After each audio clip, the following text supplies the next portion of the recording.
მოგესალმებით ყველას და გავაგრძელოთ ჩვენი საუბარი.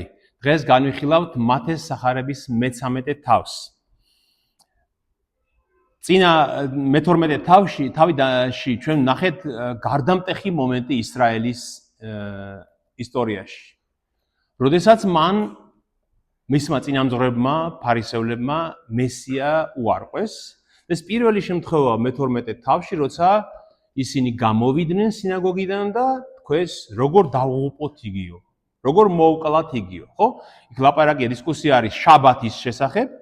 წინა თავში ნახეთ ჩვენს მე-12 თავში, შაბათის შესახებ არის დისკუსია, ქრისტემათ ასწავლის შაბათი როგორ უნდა ესმოდეთ და ამაზე გაბრაზებულები გამოდიან სინაგოგიდან და ამბობენ როგორ წავწყმიდოთ, როგორ დავუღუპოთ იგიო, ანუ როგორ მოვკლათ იგიო. და მალევე ხდება ეს მეორე ესეთი შემთხვევა, ისიც წინა თავში იყო, რომ ბრმას და მუნჯეშმაკეულს, დემონით შეპყრობილ კაცს განკურნავს უფალი და შემთხვევა ისეთი მძიმეა, რომ მხოლოდ ქრისტეს შეუძლია, მხოლოდ მესიას, აღთქმულ მესიას შეუძლია ამის შესრულგაკეთება და რას ამბობენ ისინი? ამ დიდებულ სასწაულს ხედავენ, კაცის გადარჩენის დიდებულ სასწაულს ხედავენ და რას ამბობენ? ეშმაკთა მთავრის შეწევნით აძევებსო, ეგ ეშმაკებსო. ღმერთისგან კი არა, ეშმაკისგანაა და ქრისტე შეძრულია ამ საშინელი ცოდვით, ეს არის სულიწმინდის გმობის ცოდვა, ეუბნება რომ ყველა ცოდვა ეპატიება კაცს, სულიწმინდის გმობა არ ეპატიება არც ამ ქვეყანად და არც მომავალ ქვეყანად, მომავალ საუკუნეში ადამიანებს და აი ამ მე-12 თავში ხდება გარდამტეხი მომენტი, როცა ქრისტე აღარ ელაპარაკება ისრაელის წინამძღვრებს. აღარ ელაპარაკება მის მტრებს პირდაპირ. აქამდე მე-13 თავამდე თქვენ ვერსად ვერ შეხვდებით იგავებს. არსად არ არის იგავი. მე-13 თავიდან უფალი იწყებს იგავებით საუბარს და თვითონ ამბობს, რატომ ლაპარაკობს იგავებით. და დავიწყოთ მოდით ამ თავის საკითხვა და ნელ-ნელა ყველაფერი განვიხილოთ. იმ დღეს სახლიდან გამოვიდა იესო და ზღვის პირას დაჯდა. და შემოიკრიბა მის გირგვლივ დიდძალი ხალხი, ისე რომ ნავში შევიდა და დაჯდა, ხოლო მთელი ხალხი ნაპირზე იდგა. ბევრს რას მესასწავლიდა მათ იგავებით და ამბობდა, აჰა, გამოვიდა თესავი თესვად. ხოლო თესვისას ზოგი მარცვალი გზის პირას დავარდა და მოფრინდნენ ფრინველები და აკენკეს ისინი. ზოგიც ქვიან ადგილას დავარდა, სადაც ღრმა არ იყო მიწა. და მალე აღმოცენდა, ვინაიდან ნიადაგი არ იყო ღრმა, მაგრამ ამოვიდა თუ არა მზე დაჭკნა, რადგან ფესვი არ ქონდა და გახმა. ზოგი კიდევ ეკალბარდებში ჩაცვიდა და ამოვიდა ეკალი და ერთიანად მოაშთო ყველა, ხოლო ზოგი ოხიერ ნიადაგზე დაეცა და ნაყოფიც გამოიღო, ზოგმა 100, ზოგმა 60, ზოგმა 30. ვისაც აქვს ყურნის სმენად ისმინოს, ამბობს უფალი. ვისაც შეუძლია ამის გაგება, მოისმინოს. ვისაც აქვს სმენად ყურნი ისმინოს, ეს ებრაული ეს ფრაზა ნიშნავს, რომ დაძაბეთ სმენა, ამბობს ეუნე. აი ვისაც შეგიძლიათ გაიგოთ დაძაბეთ სმენა, აი მათი რაბინები ამბობდნენ, რომ ასე რომ ყურები უნდა გააფართო, ძაბრებს უნდა დაამსგავსო შენი ყურები. აი მოგინახავთ ერთ-ერთი ჯიში როა მელის დიდი ყურები რო აქვს, თავის ხელა ყურები რო აქვს. აი ვისაც აქვს ყურნის სმენად ისმინოს, როცა გესმით სახარები და ნიშნავს, რომ ძალიან მნიშვნელოვან რაღაცას ამბობს უფალი და ვისაც შეუძლია ამის გაგება, უნდა მოусმინოს დიდი ყურადღებით. რა არის ეს ამ მონაკვეთი განვიხილოთ ჯერ. ნახეთ, ჩვენ თქვით, რომ იგავებით იწყებს საუბარს მე-13 თავში. და ეს არის, ნახეთ, მე-13 თავში მთლიანად არის მესამე დიდი სიტყვა იესო ქრისტესი. ჩვენ ხომ თქვით, რომ მათეს სახარება იუდეველებისთვის არის დაწერილი, ხო? ებრაელებისთვის არის დაწერილი, იმედგან ის ამბობს, ასე იწყება მათეს სახარება იესო ქრისტესი ძისა დავითისა, ძისა აბრამისა. დავითი ვინ იყო? მეფე, ხო? მეფის ძის, დავითის სახარება და ისრაელი რო ელოდა ამ აღთქმულ მეფეს, ცხებულ მეფეს, იმაზეა ეს სახარება. მაგრამ და ნახეთ რას აკეთებს მათეს מחარებელი, ჩვენ ადრეც თქვით და გავიმეოროთ, როგორც მოსეს რჯულში 5 წიგნია, ხო? თორა, ხო 5 წიგნისგან შედგება ბიბლიაში პირველი 5 წიგნი. მათეც კრებს იესოს ამ სიტყვებს ისე რომ 5 დიდი სიტყვა, გრძელი, ვრცელი სიტყვა მათეს სახარებაში. ლუკასთან, მარკოსთან და სხვა სახარებებში გაფანტულია ეს საუბრები მთელ სახარებაში, მაგრამ მათემ ასე გააკეთა, რომ რომ დაამსგავსოს მოსეს რჯულს, რომ დაამსგავსოს ქრისტეს რჯული, ანუ ანალოგია გვაჩვენოს, ამიტომაც 5 დიდ ვრცელ სიტყვა დავაგებს ამას და აი ეს მე-13 თავი არის მესამე ვრცელი სიტყვა, რომელიც ეხება ცათა სასუფეველს. ეს ლაპარაკია აქ ცათა სასუფეველზე, ხო? ჩვენ ხო ვნახეთ, რომ პირველი სიტყვა იყო თაზე ქადაგება მოწაფეებისთვის, მეორე სიტყვა იყო მისი მოციქულებისთვის, რომელიც მიდიანს აქადაგებლად. ეს მესამე სიტყვა არის ეკლესიისთვის არის ეს სიტყვა. აი, რა ელის ეკლესიას, რა არის ჩემი ეკლესია, რა ელის ახლა საშიშროება და რა საშიშროება და კურთხევა და ცხონება ელოდება მას მომავალში. ნახეთ, აი მე წინასწარ გავუსწრებ ჩვენ თხრობას, ნახეთ.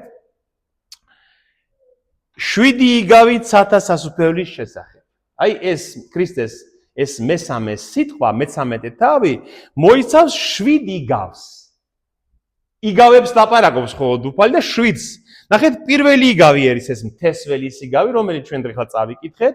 შემდეგ მოდის 3 იგავი ტრის შესახებ, რომელიც ეკლესიას ემუქრება.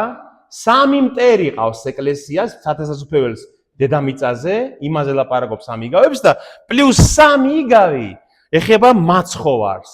აი იმ კურთხევას, იმ ნეტარებას, რაც იმ ქრისტეს ეკლესიას ელოდება მომავალში. ხო გასაგებია? ნახეთ, ჩვენ ახლა ამ თავში, 13 თავში განვიხილავთ ქრისტეს 7 იგავს. პირველი, თესველი ნიშნავს როგორ ვრცელდება მისი სიტყვა ამ ქვეყანას დედამიწაზე. თესველი ნიშნავს თესლს ყრის. ღმერთი, ძეღმერთი იესო ქრისტე თესლს აფრქვევს. თესლი არისო სიტყვა, შემდეგ ამოვსუფალი. მთელ დედამიწაზე იფრქვევა მისი თესლი, ხომ? სულ ურწმუნო ათეისტურ ქვეყანაშიც კი თესლი იფრქვევა. იქაც კი მივიდა ღვთის სიტყვა, ხო? აი საბჭოთა კავშირის დროს იმ ტოტალიტარულ საშინელ სახელმწიფოში სახარებები მაინც იყო. თესლი იქ იფრქვეოდა მაინც. გესმით?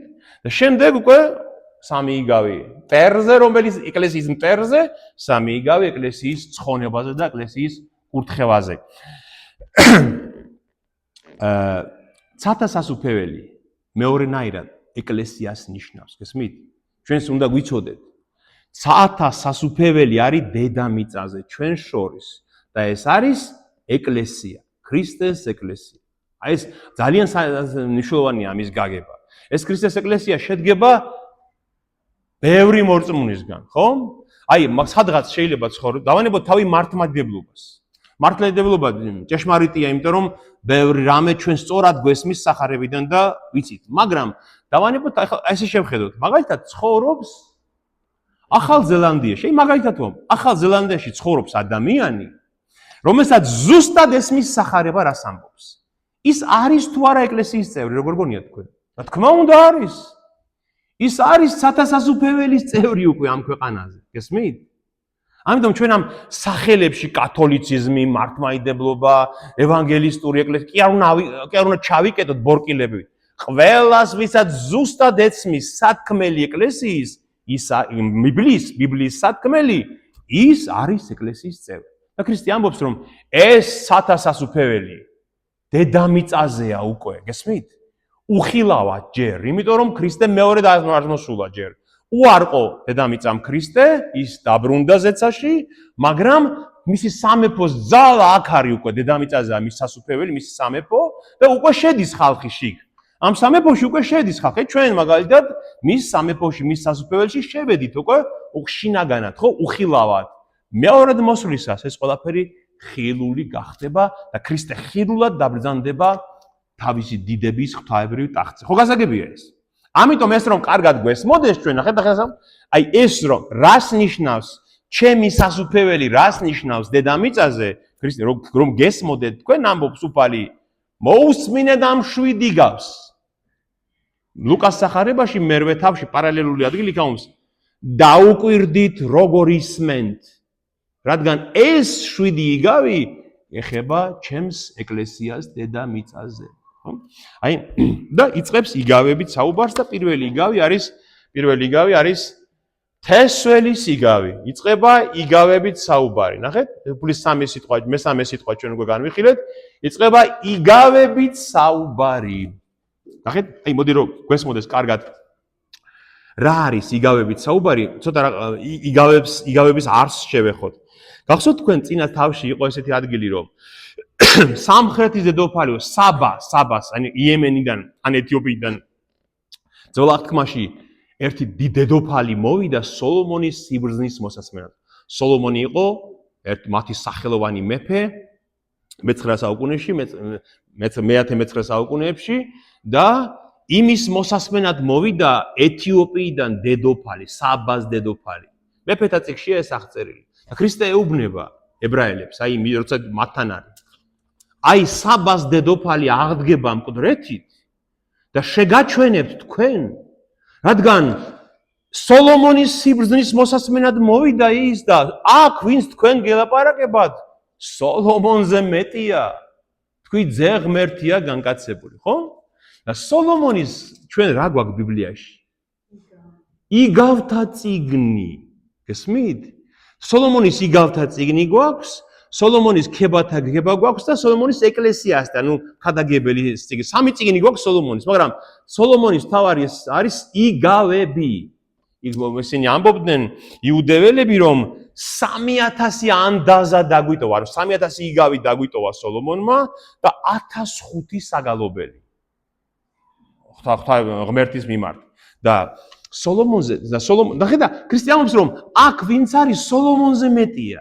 ანუ ამ იგავებს რომელსაც მე გეუბნებით სოლომონზე მეტია ის იგავები, სოლომონის იგავები, ამიტომ მოусმინეთ ამას. გესმით და სოლომონზე მეტი ვინც არის, მე-13 თავში გვეუბნება თავის იგავებს.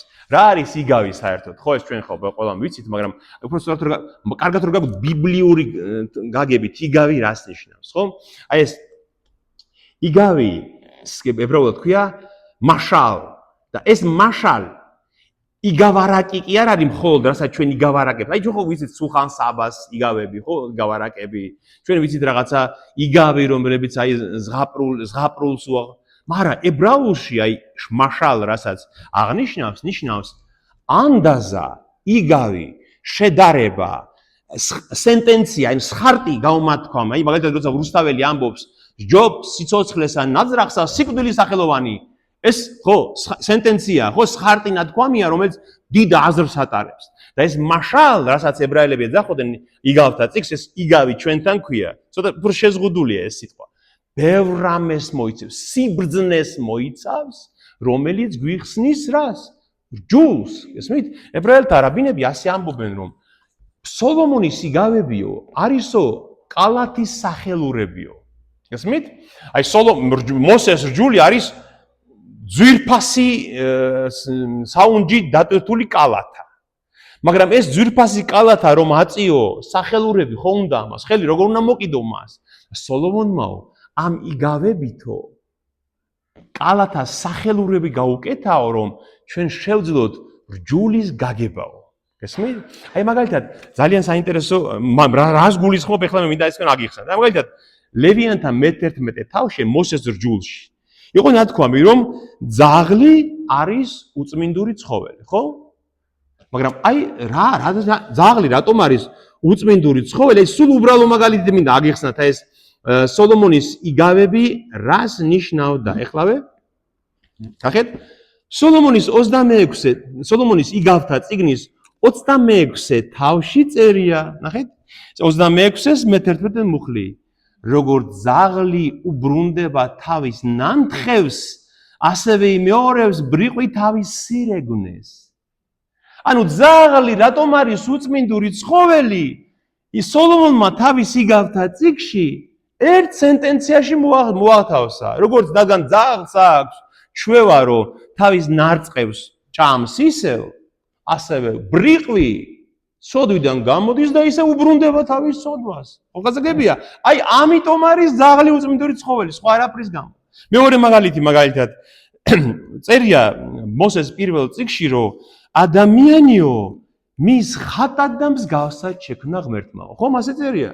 ადამიანს ჩაბერა ღვთაებრივი სული და მის ხატად და მსგავსად შექმნა. მაგრამ ებრაელებს ხო არ ესმოდათ ეხლა, ხო აი, იმიტომ ამობენ რომ სოლომონმა გაგვაგი ჯული აგვიხსნაო თავისი იგავებით, ხო ამობენ? აი, რას ამობს სოლომონის იგავთა წიგნის მე-20 თავის 27 მუხლი, ნახეთ? კაცის სული უფლის ლამპარიაო. კაცის სული იაჰვეს ლამპარია, მისი შიგანის გამომკვლეველი. ანუ ხატება და მსგავსება ღმერთისადმი ადამიანის იმაში მდგომარეობს, რომ სული მისი ღვთაებრივია. და ყველაფერი იცის სულმა, რაც ადამიანში ხდება. აი ამას ნიშნავს, რომ სოლომონი ეუნება ხატება და მსგავსება, ამას ნიშნავს. ესებით სოლომონის იგავები უხსნის მათ მოსეს ჯულს. კიდევ ერთი ამბავი, მაგალითად, გამოსვლათა მე-20 თავში არის ნათქვამი, რომ არა იმრუშო, ხომ არის? 10 მცნებაში არა იმრუშო. სოლომონის იგავთა მე-7 წიგნში, ნახეთ რა წერია? რას ნიშნავს ეს არა იმრუშო? რატომ არ უნდა იმრუშო? სოლომონს ამ მე-7 თავში იგავთა წიგნის ძალიან მხატვრულად, აი ეს იგავური სახით აღწერილი ახალგაზრდა კაცი, როგორ იყურება ფანჯრიდან, როგორ შეამჩნევს ლამაზ ქალს, მოუნდება რომ დაეუფლოს მას, აი როგორც შემოდის ეს ბრუშობის ცოდვა, შემდეგ ის ქალით შეამცნევს ამას, ეპატიჟება სახში, თვითონ გათხოვილია, ქმრიანია ეს ქალი. ეპატიჟება, რომ მოდი ჩემთან, მომზადებული მაქვს ჩვენთვის, ყველაფერი გესმის და მან არ იცის სოლომონი, არ იცის რომ სანამ ის არის გაუგლიჯავს ღვიძლს, ნუ მოვა მისი ქმარი, ან ოჯახის წევრი და სანამ დააკვდება იმ თავის მრუშობას, რომ ეშმაკის საცდურია ეს. ანუ არა იმრუშო, ერთ თავში აქვს ლამაზად აღწერილი იგავის სახით აღწერილი სოლომონს. გესმით? ამიტომაც ამბობდნენ იუდეველები, რომ სოლომონმა მოსეს რჯული გაგვიმარტაო ჩვენ თავისი იგავებით. ნახეთ? და ქრისტე ასამობს, ჩემი იგავებით მე თქვენ გაგიმარტავთ, რა არის ცათა სასუფეველი. აი იგავის არსი ამაში მდგომარეობს.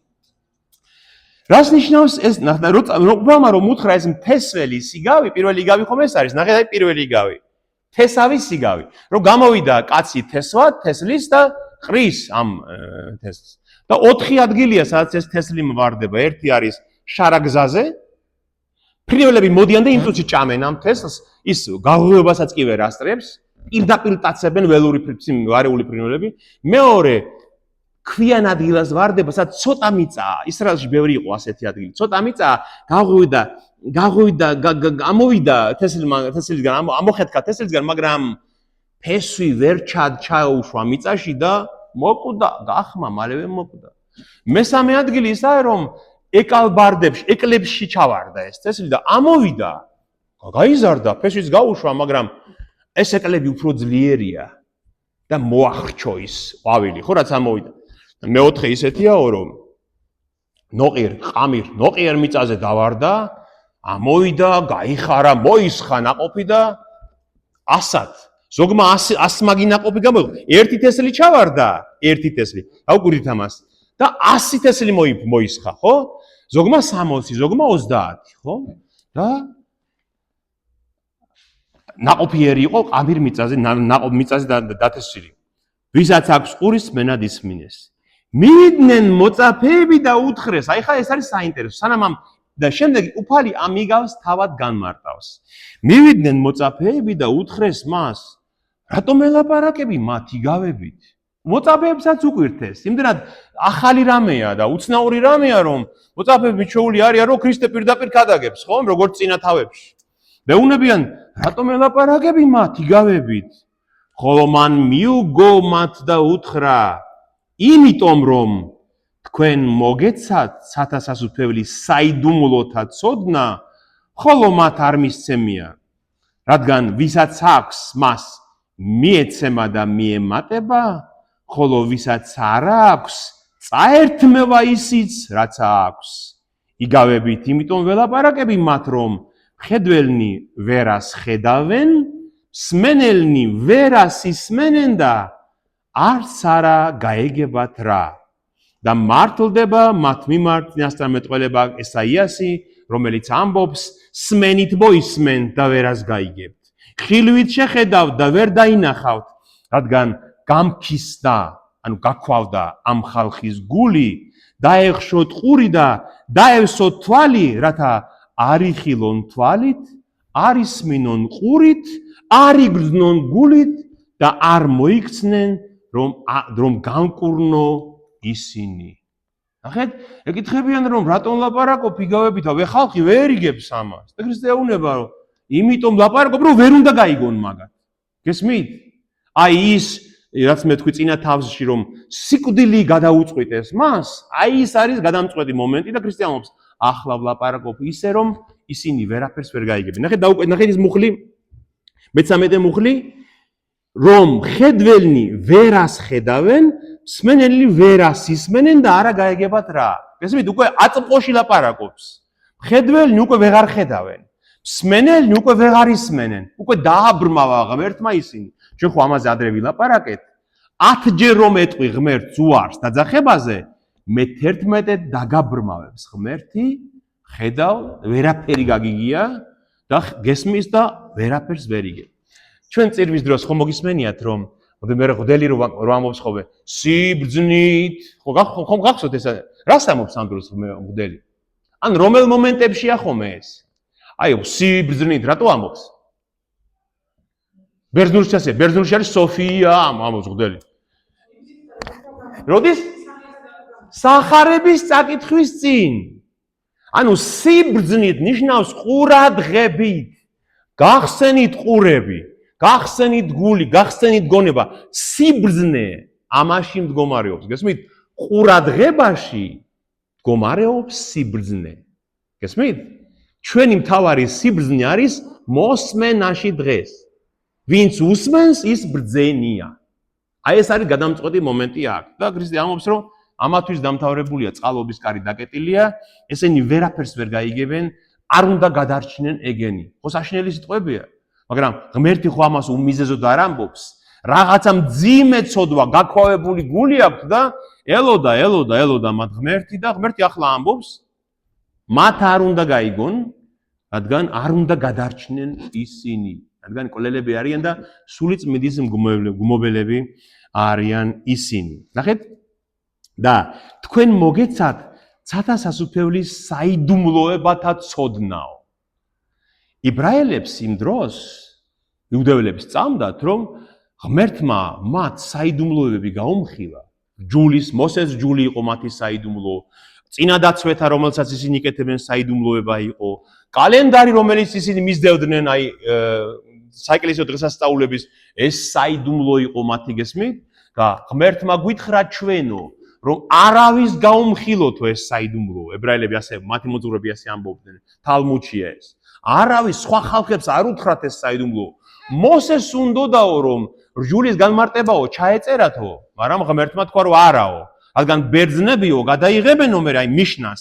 მიშნა ხო რჯულის განმარტება, ბერძნები გადაიღებენ ამას და მე ბერძნები იტყვიანო, რომ ჩვენა ვართ ღმერთის ხალხი, ეგენი კი არა ებრაელი. ამიტომ მოძო ზეპირად გადაეცითო, მთელი ცოდნა გადაეცით ზეპირად. ანუ მათ წამდათ, რომ მათ აქვთ ცათა სასუფევლის ღმერთის სამეფოს საიდუმლოებები, მათ იციან. და ახლა ქრისტემა თეუბნება, აი ვინც გაიქოვა გული, მათ საიდუმლოება არ ეცოდინება, ხოლო ვინც გახსნა გული ძე ღმერთის მოსახსმენად, ყურები, მათ ეკნებათ ცათა სასუფევლის საიდუმლოებათა ცოდნა.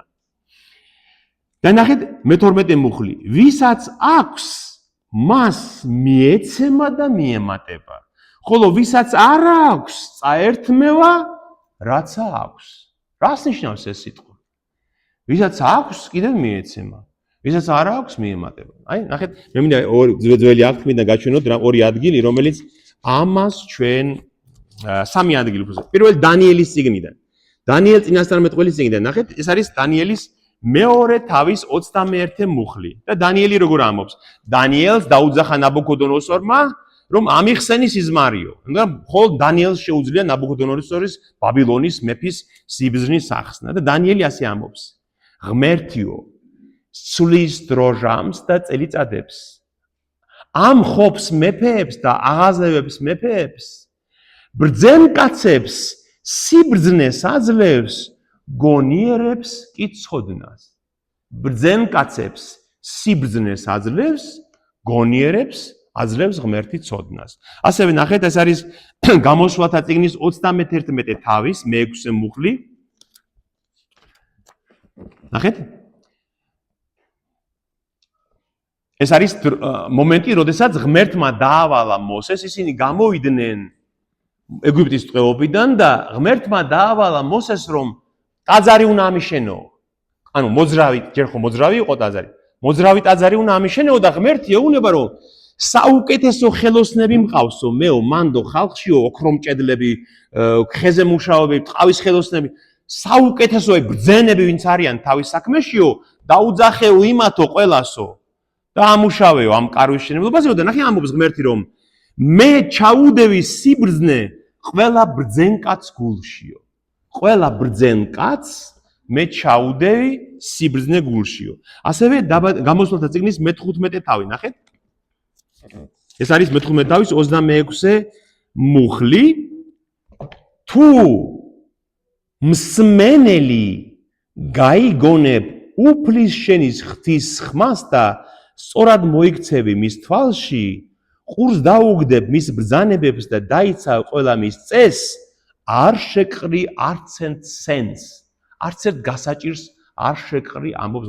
თუ მსმენელი გაიგონებ მის ხმას. აი რას ნიშნავს მოსმენას და გაგონებას შორის რა განსხვავებაა? მოსმენა არის ბგერების ხმა, ყურაბ ბარაბანზე მხდება და ბგერები მესმის, მაგრამ ყურის დაგდება და გაგონება ნიშნავს, რომ შეიცნობ, დაემორჩილები იმას, რაც გაიგე. დაფიქრდები იმაზე, ხო? ამიტომ სმენასა და ყურის დაგდებას და გაგონებას შორის განსხვავებაა. ამიტომაც ეუბნება, თუ მსმენელი გაიგონებ. თუ გაიგონებ კი არ ეუბნება, რომ გაგონება ხა ვიღაცა ყვირის ქუჩაში და მესმის მე მისი ხმა რა მნიშვნელობა აქვს ჩემთვის ის რაც ყვირის, ხო? მაგრამ ყური დაუგდე მის ხმას რომ ავდგები და რომ გავალ და ყურს დაუგდებ რას ამბობს ის გარეთ, ხო? ანუ თუ მსმენელი ყურს დაუგდებ ჩემს ხმას, მაშინ ყველა განსასწრებს აგარიდებ ეუბნება ღმერთი. მაგრამ ებრაელთა რაბინები ამბობდნენ რომ კაცო, ეს რა უცნაური სიტყვაო. მე ვაძლევ ბრძენკაც სიბრძნესო. და მე ჩაუდე ყველა ბრძენსო სიბრძნე გულშიო. ამბობდნენ ისინი რაბინები ამბობდნენ რომ თუ ბრძენიაო, რაღაც უნდა იმას სიბრძნეო. სიბრძნე ჭირდება სულეს, ხო? ვინც არ იცის, ვინც უცოდინარია, სიბრძნე იმას ჭირდება, ხომ ასეა? და ღმერთი რატო ამბობს რომ ბრძენკაც ვაძლევ სიბრძნესო? ხო უცნაური გამოთქმაა, ბრძენკაც კიდევ ვაძლევ სიბრძნეს. ეს იმას ნიშნავსო, რომ მათი რაბინები ასე განმარტავდნენ, რომ ერთ მცნებას, ვინც ყურს დაუგდებსო ბიბლიიდანო, ერთ მცნებას, ათასობით სხვა მცნებას გააგებინებს მას ღმერთი. ერთის ყურის დაგდებიდან იწყება ეს, გესმით? ანუ ერთის მოსმენაში თუ ბრძენი ხარ, სიბრძნით რომ ვამბობ, ერთის მოსმენაში თუ ყურადღებიანი ხარ, დანარჩენ ყველაფერს გაგაგებინებს ღმერთი. აიო, ჩვეულებრივ იმაშიო, ჩვეულებრივ ცხოვრებაში ხომ ასე არისო, რაბინები ამბობდნენ რომ ჭიქა თუ სავსეა წყლით, წყალს არავინ აღარ ამატებს იმას, ხომ ასეა? ხო? სავსე დოგს წყალს არავინ აღარ ასხამს. ღმერთთან ასე არ არისო. ვინც სავსეა სიბრძნით, ისევ იმას უმატებს ღმერთის სიბრძნეს. ანუ სიბრძნე იმაში მდგომარეობს, რომ ვინც უსმენს ღმერთს, ვინც მზად არის რომ მოусმენს, ყური დაუგდოს, ის არის სავსე ჭურჭელი და კიდევ იმას ეძლევა დამატებით სიბრძნე, გესმით? ამიტომაც აი მაგალითი რომ ჩვენ ცხოვრებაზე რომ გადმოვიტანოთ. ადამიანი, ვისაც ესმის სახარების ხმა, აი წირვაზეც მომختარა ხომ ეს რამე, მღვდელი გამოდის და იწყებს სახარების კითხვას. აი იმ დროს ადგება და გავა ტაძრიდან. ის სხვასაც ვერაფერს ვეღარ გაიგებს ტაძარში. გესმით? აი იმ ერთი მონაკვეთის მოსმენაში რომ უგუნურია, სიბრძნეს არ იჩენს რომ იმ ერთს მოусმინოს, აღარ დაასხავს ღმერთის სიბრძნეს ზევიდან. და მე ერთი ესეთი საინტერესო მაგალითია რომ ერთი მოძღვარსო მოწაფე ეკითხებაო რომ რას ნიშნავსო ესო მოძღვარო რომ ბრძენს აძლევს ისევ სიბრძნესო. მოდი აი ეს ერთ უბრალო მაგალითს გეტყვიო ეს მოძღვარი ეუბნება რომ ფულის სასესხებლად რომ მოვიდნენ შენთანო ღარიბი და მდიდარიო.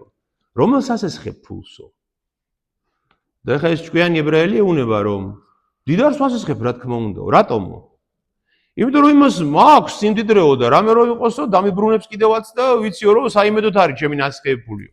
ხედავო, როგორ ჭკვიანი ხარო, ეს ეუნება კაცი, როგორ ჭკვიანია და აი ღმერთიც მასე აკეთებსო. იმიტომ რომ ღმერთის სიმდიდრე, რასაც ღმერთი გვაძლევს, იმ ფულზე ხო მილიონჯერ უფრო დიდია.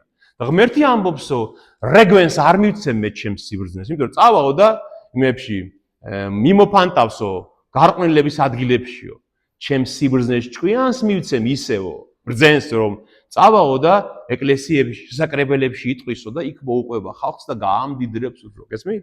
აი ასე მოქმედებს ღმერთი. და ეს ადგილი ცოტა გაუგებარია ხოლმე რომ რატომ ამბობს ღმერთი რომ ვისაც აქვს ისევ იმას მივცემ. ძალიან მარტივი გასაგებია, ძალიან მარტივი. ვისაც აქვს სიბრძნე რომ მოусმინოს ერთ მცნებას მაინც, ოღონდ ნამდვილად მოусმინოს. იმას მისცემს კიდე და ერთს თუ გაიგებს, დანარჩენ ასეულობით მცნებას გაიგებს. გესმით? აი პატარიდან იწყება ეს ყველაფერი. და ქრისტე ამბობს რომ თავარი სიბრძნე მათ არ აქვთ, ქრისტეს მოსმენა არ უნდათ, მესიის მოსმენა არ უნდათ, მისი მოკლა უნდათ, ამიტომ წაერთმევათ ის სიბრძნეც, რაც მათ აქვთ. მე ხო თქვენ გახსოვთ წინა საუბრებზე, თუ გახსოვთ, თალმუდიდან ძალიან ჭკვიანური რაღაცები წაკითხეთ, ხომ ასე იყო? ხო? პირველ, მეორე, მესამე საუკუნეებში ძალიან ჭკვიანურ რაღაცებს ლაპარაკობდნენ მათი მოძღვრები, ძალიან დიდი სიბრძნე იყო იმაში. მაგრამ ეს ყველაფერი განკარდა, წაერთვათ, დაიკარგა ყველაფერი, რადგან ქრისტე უარყვეს და მოკლეს მაცხოვარი მესია, განკაცებული ღმერთი მათთან მოსული. და ხომ ამბობს ქრისტე რომ რათა აღსრულდეს იესაიას წინასწარმეტყველება მათ შესახებ. რა არის ეს იესაიას წინასწარმეტყველება? ეს არის იესაია 7 საუკუნით ადრე წინასწარმეტყველებს ისრაელზე. ისრაელზე ეს არის ისაიას მე-6 თავი. მოусმინეთ ნახეთ რას ამბობს. ეს არა მარტო ამ ეპოქა, ეს იყო გვირგვინი ამ წინასწარმეტყველების ქრისტესთან ურთიერთობის დროს, მაგრამ ისრაელი ყოველთვის ასე იქცეოდა. ისრაელმა მრავალჯერ უღარატა ღმერთს. მრავალჯერ კერპთაყვანისმცემლობაში ჩავარდა. ისმით, იმიტომ რომ ისრაელს არ ეპატიებოდა ისრაელს ღმერთის ღალატი, ხო, ყველაზე მეტად. და ისაია წინასწარმეტყველებს ღმერთისგან მომესამა ხმა მეუფისა, რომელიც ამბობდა, ვინ მივავლინო და ვინ გაგვეგზავნება. ნახეთ რა საინტერესოა აქ, ვინ გაგვეგზავნება. რატომ ამბობს ღმერთი? ვინ გაგვეგზავნება? როგორ? ვინ ჩვენი ვინ არიან? სამება ამბობს, გესმით? ებრაელები რო ამბობენ რომ ეს სამებაო ქრისტიანებმა მოიგონეთო. მამა, ძე და სულიწმინდა ეს ქრისტიანების ფანტაზიის დაყოფიაო. იესაია მათი ცნობილი და ყველაზე საყვარელი წინასწარმეტყველი იესაია წერს მე-6 თავში ღმერთი ამბობს, მეუფე ამბობს, ვინ გავგზავნოთ? ვინ გაგვეგზავნება? გაგვეგზავნება ნიშნავს ჩვენ სამნი ვართ და ვიღაცა უნდა გაგვეგზავნება. ერთი რო იყოს ღმერთი რა სიტყვა? ვინ გამეგზავნება, ხო? ვინ გამეგზავნება. მაგრამ ვინ გაგვეგზავნება ნიშნავს რომ სამება ამბობს ღმერთი, მამა, ძე და სულიწმინდა. და ისაია ამბობს რომ მე გამგზავნეო, მე მიმავლინეო. და უთხრა, წადი და უთხარი მაგ ხალხს, წადი და ებრაელებს უთხარი უდეველებს. სმენით მოისმენთ, მაგრამ ვერ გაიგებთ. ხილვით იხილავთ, მაგრამ ვერ მიხვდებით. უგზნობს გავხდი მაგ ხალხის გულს, სასმენელს დავუმძიმებ და სახედველს აუხვევ, რომ თვალით ვერ ხედავდეს, ყურით ვერ ისმენდეს, გულით ვერ ხვდებოდეს, რომ არ მოიქცეს და არ განიკურნოს. თქვი, ნახეთ რა საშინელი სიტყვა რომ მოისმინა ესაიამ, რომ უთხარი მაგ ხალხს რომ დაგაბრმავებ თქვენ და ვერაფერს ვეღარ გაიგებ. და ისაიამ ეს რო გაიგო, მე ვთქვიო, ესაია ამბობს, როდემდე უფალო, როდემდე მოხდება ისრაელის, როდემდე გაგრძელდება ისრაელის სიბრმავე, ხო? და თქვა, ვიდრე ქალაქები უმკვიდროდ არ გადაშენდება, სახლები არ გაუკაცრიელდება და მიწა არ გაუდაბურდება. გადახვეწავს ადამიანებს უფალი და დიდი უბედურება დაისადგურებს ქვეყანაში. კიდევ მეათედი დარჩება მათგან და ისიც გადაიბუგება, მაგრამ როგორც მოჭრილ ბელეკონს და მუხას რჩება ძირი, ასევე წმინდა მოდგმა იქნება მათი ძირი. ვიზე ლაპარაკობს ღმერთი? ისრაელზე იქამდე გაგრძელდება მათი სიბრმავეო, სანამ ისრაელის მიწა არ გაუდაბურდებაო. სანამ აქედან არ გადაშენდება ეს ხალხიო, აი ეს ხალხი, ვინც მესიას არიღებს, გესმით? და სანამო არ გადახვეწავს უფალიო და მეათედი რო დარჩებაო მათგან, რამდენი მილიონი ცხოვრობდა ქრისტეს დროს ისრაელში? რამოდენიმე მილიონი მაინც, ხომ? ამობენ რომ 3-4-5 მილიონი, 6 მილიონი შეიძლება. არავინ არ იცის ზუსტად. მეათედი დარჩებაო მათგან, იმათაც გადავხვეწავ. როდესაც ებრაელებმა დაიწყეს დაბრუნება საკუთარ მიწაზე 1882 წელს, როგორ გონიათ, რამდენი ებრაელი ცხოვრობდა იმ მიწაზე? რამოდენიმე 1000. მაქსიმუმ 5000 ებრაელიღა ცხოვრობდა იმ მიწაზე, რომელსაც პალესტინა ერქვა მაშინ. ნახეთ, ყველას გადავხვეწავ, სანამ მიწა მართლაც გაუდაბურდა. ისრაელის მიწა. ისრაელის მიწა ასეთი კი არ იყო მე-20 საუკუნეში რომ დახვდათ ებრაელებს. იყო რძე და თაფლი დიოდა მიწა სულ. ნაყოფიერი ყანები, ვენახები, ლეღვი, ხორბალი, ყველაფერი მოდიოდა. მაგრამ როცა რომაელებმა პირველ მეორე საუკუნეებში გადახვეწეს იქიდან ებრაელები, იქ ვინ დასახლდა? მომთაბარე ტომები, ბედუინები, არაბები, შემდეგ შუა საუკუნეებიდან თურქებმა დაიპყრეს პალესტინა, ხო? ეს ხალხი იყო ის ხალხი, ვინც მომთაბარე ცხოვრებას ეწეოდა. იმათ არ აინტერესებდათ ვენახი, ეს ხორბალი, პური, ქერი, გესმით? და სულ გადაჩეხეს, გააუდებულეს მესაქონლეობა, ხო? და გადაჭამეს, გესმით, თხებმა და ამ საქონელმა გადაჭამა ისრაელის მიწა მთლიანად. შემდეგ თურქებმა ოსმალეთის იმპერია როცა შევიდა მე-15 საუკუნიდან ისრაელში, ოსმალებმა რკინიგზა გაიყვანეს იქ. და ჭრიდნენ ამ ძვირფას, კედარს, რცხილას, მუხებს, ტყეები მოჭრეს, სულ რომ მას სჭირდებოდა ლიანდაგებს, შპალებისთვის ეს ხე და მორთქმავლებსაც შეშაჭირდებოდა. მართლაც სულ გააუბედურეს და გადაბუგეს ისრაელის მიწა. აი, წინასწარმეტყველება ისაიასი. სანამ არ გაუდაბურდება ისრაელის მიწა, მანამდე გაგრძელდება ისრაელის სიბრმავე. და ბოლოს ნახეთ ის დამთავრებას, მაგრამ როგორც მოჭრილ მუხასო, რჩებაო ძირი მიწაშიო, ამ ხალხსაც დარჩება წმინდა მოდგმაო. გესმით? მუხა ჩვენ მოჭერით ბოლომდე, როგორც ისრაელი ბოლომდე მოჭრა ღმერთმა, მაგრამ მუხას ფესვი აქვს მიწაში და როდესღაც იქიდან ამოხეთქავს ყლორტი, ის ყლორტი, რომელიც ქრისტეს მეორედ მოსვლისას იქ უნდა დახვდეს. ხო ეს გვიდგამს, რომ ისრაელი იმიტომ დაბრუნდა თავის მიწაზე დღეს, ახლა წინა საუკუნეში, რომ ის წმინდა ძირი, რომელიც წინასწარმეტყველა ისაიამ, მათ ისრაელში უნდა ცხოვრობდეს, ისრაელში, ვინც ირწმუნებს ქრისტეს, მესიას, მის პირველად მოსვლას. და ეს რაც ახლა ხდებაო, ქრისტე ამბობს, ნახეთ, მე-15 მუხლამდე ეს მოხდა იმიტომ, რომ იესაიას წინასწარმეტყველება უნდა აღსრულდეს მათ თავზე.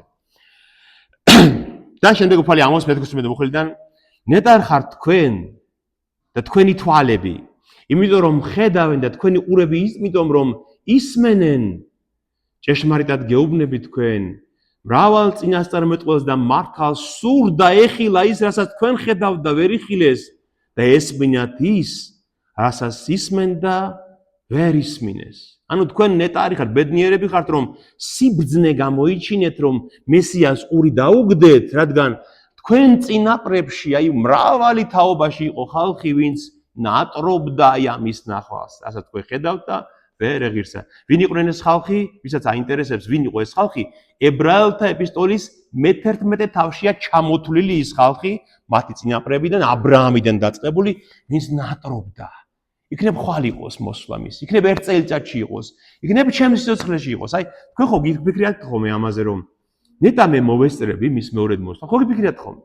წარმოიდგინეთ, რომ აბრაამის დაწყებული ისააკიც ნატრობდა, იაკობის ნატრობდა, იუდაც ნატრობდა, რამდენი ნატრობდა, მოსე ნატრობდა, იქნებ ჩვენ სიცოცხლეში იყოს ღმერთო, იქნებ მოვესწროთ მის მოსვლას, მესიის მოსვლას. და ამიტომ ამბობს ქრისტე, თქვენ ბედნიერები ხართ, რომ მოესწარით იმას, რასაც უსმენთ და რასაც ხედავთ.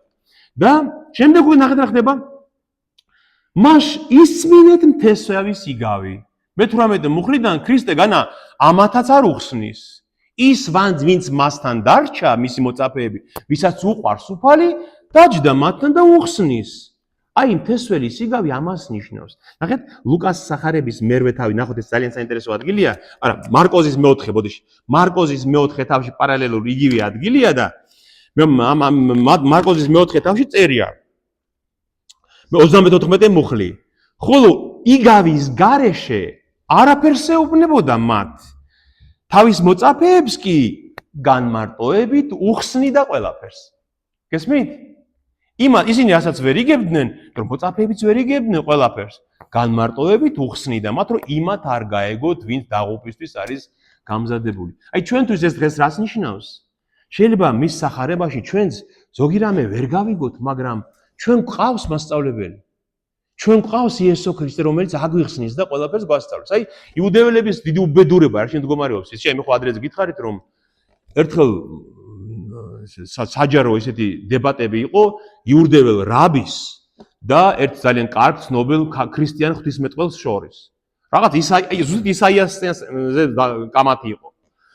და ეს ქრისტიანი ღვთისმეტყველი ესაუბრება, მოყავს თავისი არგუმენტები, ანუ მორიგეობით, როგორც დუელივით იყო რა.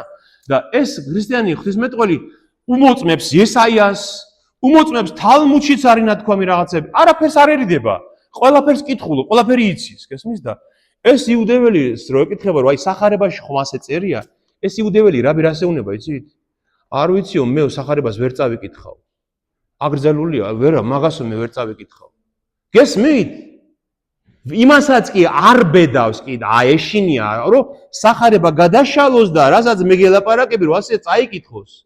მან როგორ უნდა დაინახოს ქრისტე და მისი მოსვლა, ხო? აი ეს არის იუდეველების სიბრმავე ზუსტად. რომ ქრისტეს გარეშე, ნახეთ, ეს არის კორინთელთა მიმართ ეპისტოლეში, აი მინდა ეს ადგილი გაჩვენოთ.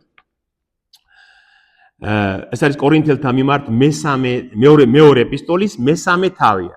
რომ პავლე მოციქული ამბობს, რომ აი მოსე რო ჩამოდიოდაო სინას მთიდან, სადაც 10 მცნებები მიიღო მან, ისე უბწყინავდაო მასახეო, რომ ხალხს არ შეეძლო მისი შეხედვაო და ჩადრს იფარებდა ხოლმეო. და ისე ჩამოდიოდა ხოლმე, რომ ვერ უსწორებდნენ თვალს მის ელვარეს სახეს, მოსესასო. და აიო, ჩემს ძმებს და დებსო, ებრაელებსო, დღემდეო თვითონ აქვთო ჩადრი ჩამოფარებული სახეზეო და ვერ ცნობენ ქრისტესო. მოსეს რჯულს რო კითხულობენო, როგორც თითქოს ჩადრი აქვს ჩამოფარებული და ვერაფერს ვერ იგებენ, იმიტომ რომ ამ ჩადრის მომხსნელი ქრისტეაო. შენ თუ ქრისტეს ვერ ხედავ ძველ აღთქმაში, ვერაფერს ვერ იგებ, აი რისთვის არის ეს ყველაფერი ნათქვამი? ყველა წიგნი ძველი აღთქმის არის ქრისტეზე. ქრისტეს მოასწავებს, ქრისტეზეა წინასწარმეტყველება და შენ თუ ქრისტეს უარყოფ, ჩადრი გაქვს ჩამოფარებული და ბნელში დადიხარ. კი, რჯულის ზეპირად შეიძლება იცოდე, მაგრამ ვერ ხვდები ეს ყველაფერი რისთვის არის, გესმით? აი ამიტომ ამბობს, რომ თქვენ საიდუმლოს გაგების უნარი მოცემული გაქვთ. სადაცასუფეველის საიდუმლოსი და მაშ ისმინეთ თესველი სიგავი და ქრისტემად უკვე უხსნის. ნახეთ, როგორც ღვთაებრივი მოძღვარი, კაცთმოყვარე მოძღვარი დაჯდება და უხსნის, რაც ნიშნავს ეს თესველი სიგავი. ყველა ვინც ისმენს სასუფეველის სიტყვას, მაგრამ არ ესმის იგი, მიადგება უკეთური და მოსტაცებს გულში ჩათესილს. ეს არის თესლი, რომელიც გზის პირას დაითეს. პირველი ის ხალხია, ვისაც ყურზე კი ხვდება ეს ბგერები, რასაც სახარებიდან ესმის, მაგრამ არ იგებს, არ ესმის და სატანა მოდის, უკეთური სატანა მოდის და იმ წუთში ართმევს მას ამ სიტყვებს. რამდენი ადამიანია ჩვენ შორის ასეთი? რამდენი? გესმით, აი საქართველო ხო არის მართლმადიდებლური ქვეყანა, ხო? ჯახო ვამბობთ ამას. აი წარმოიდგინეთ, რომ ხატრულად რომ გამოვხატოთ ეს, ღმერთი ასე აფრქვევს სახარების თესლს. აი ესე, იმიტომ რომ სიტყვა არის თესლი არისო ღვთის სიტყვა, უფალი ხო ამბობს. აი ესე აფრქვევს. რამდენი ქართველია, მაგალითად საქართველოში, როდესაც სახარების სიტყვები ესმის. ესმის. აი მაგალითად ერთ-ერთ ქადაგებას მე ვნახე, რომელსაც სახარების შესახებ ქადაგებდი, მილიონი ნახვა აქვს. მილიონი. მაგრამ ამ მილიონიდან ზოგს მოხვდა ყურზე ეს, მხოლოდ ეს სიტყვები არაფერი ვერ გაიგო. არ უნდა გაიგოს არაფერი და სატანა იმ წუთში ართმევს მას იმ სიტყვას. აი გზაზე დავარდნილი რომ ფრინველები მოვიდნენ და აკენკესო, ფრინველი ნიშნავს ეშმაკს. ფრინველი, გარეული ფრინველი, არაწმინდა ფრინველი, რომელიც მოდის და იტაცებს, არის ეშმაკის სიმბოლო. მეორე ჯგუფი ის ხალხია, ვისაც ქვიან ადგილზე დაეთესა და ისინი მოისმენენ და მოეწონებათ. აი, რამდენი ინტელექტუალური ადამიანია ჩვენ შორისაც, რომ ამბობს, სახარება ჭკვიანური წიგნია. ჭკვიანურია ეს, ძალიან კარგია, სასიამოვნოა, მაგრამ სხვა მეტეს არაფერს არ აკეთებს. იმაზე ფიქრს აღარ იწყებს, თუმცა აღიარებს, რომ მოსწონს, კარგია. მაგრამ ცხოვრებაში არაფერს არ აკეთებს, რომ კიდევ მეტი მოусმინოს ამას, ამიტომაც ფესვს ვერ იდგეს. მის სულში ფესვს ვერ იდგამს ეს სიტყვა, რაც მოისმინა და ამიტომ მალე კვდება. მესამე ის ხალხია, ვინც მოვა, მოისმენს, გაიგებს კიდევაც, გესმით? ყურს დაუგდებს. არა მარტო მის ყურის ბარაბანს მოხდება, მაგრამ ყურს დაუგდებს და იფიქრებს, რომ მოეწონება და დაიწყებს ამის შესრულებას. მაგრამ რა მოხდება? ცხოვრებისეული სურვილები, ამ ქვეყნიური საზრუნავი, სიმდიდრის სიყვარული, ან სხვა რაღაცები უფრო ძლიერია მასში და მოახჩობს. აი ის რაც მოეწონა სახარებიდან და გადაწყვიტა რომ ასე იცხოვროს, მოახჩობს ამას და ნაყოფს ვერ გამოიღებს და მეოთხე ის ხალხია, ვინც მიიღებს ღრმად ჩათესავს თავის სულში ამას და გამოიღებს ნაყოფს 100 მაგად 60 და 30-ად. 100 მაგად ნაყოფის გამოღება რას ნიშნავს? როგორ? გაამრავლებს ცოდნა. რას გაამრავლებს? ცოდნას, აი სწორია. 100 მაგად ნაყოფის გამოღება იმას ნიშნავს, რომ ერთს რომ მოусმინა, 100 კიდევ ახალს გაიგებს იქიდან. აი ეს არის 100 მაგად ნაყოფის გამოღება. მაგრამ 30-და დატოვებ, ზოგი 30-ს გამოიღებსო. ხო, თავისი ნიჭის და უნარის მიხედვით, მაგრამ 30-ით ძალიან ბევრია. ერთის მაგია შენ 30 ახალი მცნება რო გაიგო, ეს ცოტაა? ესე ძალიან ბევრია. ხო, ამიტომ ფალი ამობს რომ ყველა შემთხვევაში ბევრი იქნება ის, რასაც ისინი მიიღებენ. და შემდეგ უკვე იწყებს ნახეთ მეორე ჯგუფი იგავების. ეხლა ვიწყებთ იგავებს, რომელსაც სამი იგავი, რომელიც აღგვიწერს ეკლესიის მტერს. ხო, საინტერესოა, რა არის ან ვინ არის ეკლესიის მტერი? ჩვენ ცხოვრებიდან ეს ვიცით. და ბევრჯერ ხშირად გაგვიკითხია, გვილაპარაკია ამაზე, რომ ეკლესიას არ უნდა ყავდეს ასეთი მტერი. ნახეთ? ეს ქრისტე წინასწარმეტყველებს ამაზე. სხვა იგავით შესთავაზა მათ და უთხრა: "ცათა სასუფეველი მსგავსია კაცისა, რომელმაც დათესა კეთილი თესლი თავის ყანაში. ხოლო, როდესაც ეძინა ხალხს, მოვიდა მისი მტერი, ღვარძლი ჩათესა ყანაში და წავიდა. და როდესაც აღმოცენდა ჯეჯილი და თავთავი დაისხა, მაშინ გამოჩნდა ღვარძლიც. მოვიდნენ მონები ყანის პატრონთან და უთხრეს: ბატონო, შენ რომ კეთილი თესლი დათესე ყანაში, საიდან აქვს ღვარძლი? ხოლო მან უთხრა მათ: მტერმა ქმნა ეს. მონებმა კი უთხრეს: თუ გნებავს, მივალ და გავმარგლავთ ყანას. ხოლო მან თქვა: არა, რათა მარგვლისას ღვარძლს ჯეჯილიც არ მიაყოლოთ. აცადეთ, ერთად იზარდონ მკამდე, ხოლო მკისას უბრძანებ მომკალთ, თავდაპირველად შეკრიბეთ ღვარძლი, ძნებად შეკარით და ცეცხლს წაუკიდეთ, ხორბალი კი შეინახეთ ჩემს ბეღელში. ცათა სასუფეველი, ანუ სასუფეველი მიწაზე, ანუ ეკლესია ემსგავსა და ემსგავსაო კაცს, რომელმაც დათესა თავის ყანაში კეთილი თესლი. კეთილი თესლი რა უნდა იყოს? ხო, მაგრამ მატერიალურად ჩვენ ცხოვრებაში ხორბალი ან ქერი, ხო, ებრაელები ამას ჭამდნენ, ხორბალს ან ქერს, ითიც პურს აცხობდნენ ხოლმე. ნახეთ და ეს ხორბალი რომ ამოვიდაო, შეამჩნიეს რომ ღვარძლი არისო შიგნით შერეული. აი, ნახეთ, ეს რა არის? აი, ფოტოს ხედავთ?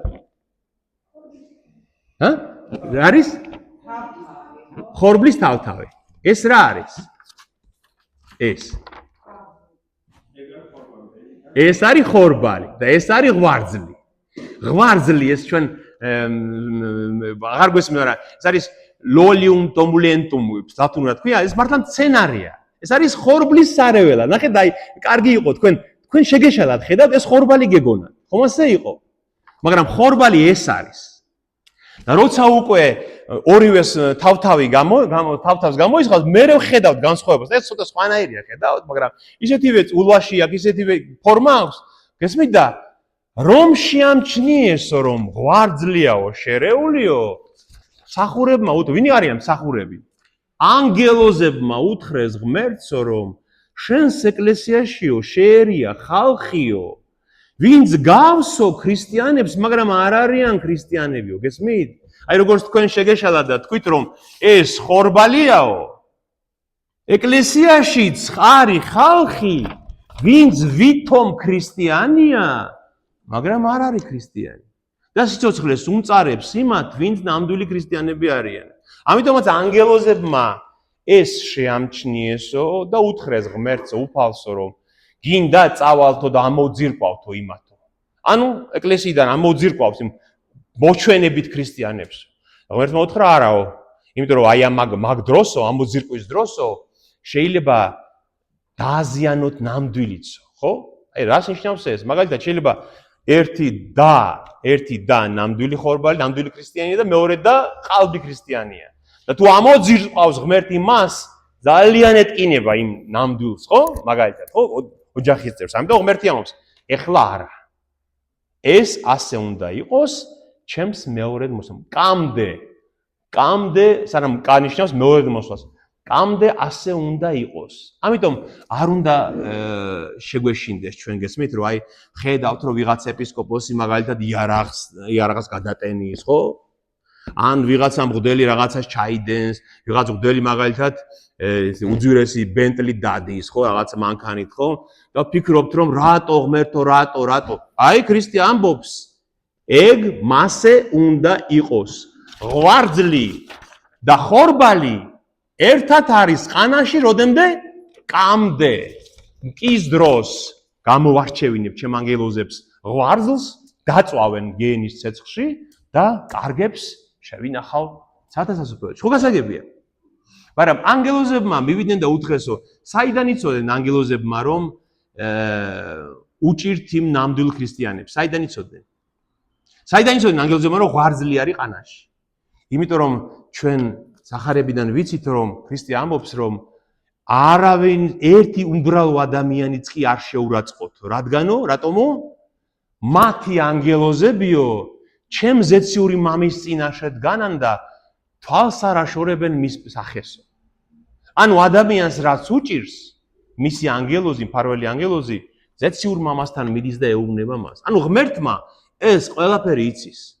აქ რაც ხდება ეკლესიაში, ვინ იქცევა უნამუსოდ, ვინ ღვარძლია და ვინ არის ხორბალი, ღმერთმა ეს იცის. ოღონდ მეორედ მოსვლამდე უნდა მოითმინოთ, რადგან ახლა თუ დაიწყო მან ამოძირკვა, ძალიან მყინეული იქნება ხორბლისთვისაც, ხო?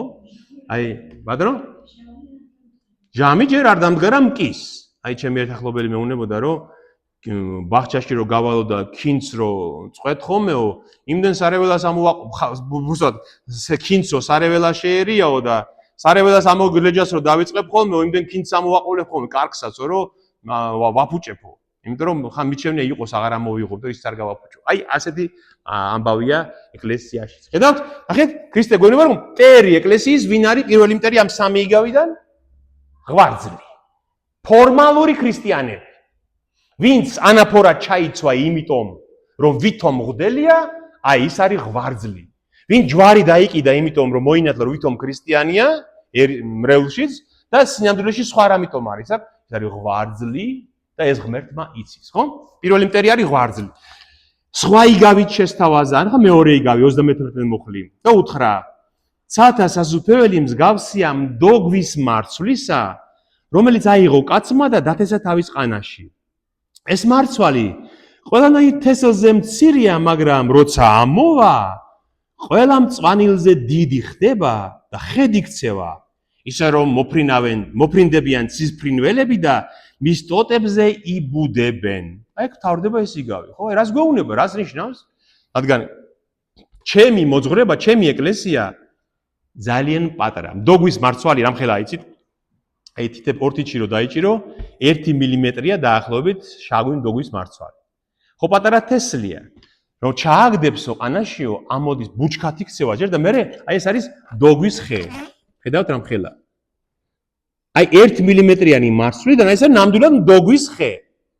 ანუ ქრისტეც მაგას ამბობს. როცა დაიწყო მისი ეკლესია ამ ქვეყანაზე, რამდენი ადამიანი იყო იქ? 12 მოციქული, შემდეგ 70 მოწაფე, შემდეგ რამოდენიმე 1000 კაცი, ხო? რა არის თემ სოფლიოსთვის რამოდენიმე 1000 კაცი? არაფერი. აი ის პატარა მარცვალი ძალიან დიდ ხედ იქცევა და შემდეგ ვინ მოდიან და ვინ იბუდებენ მის ტოტებზეო?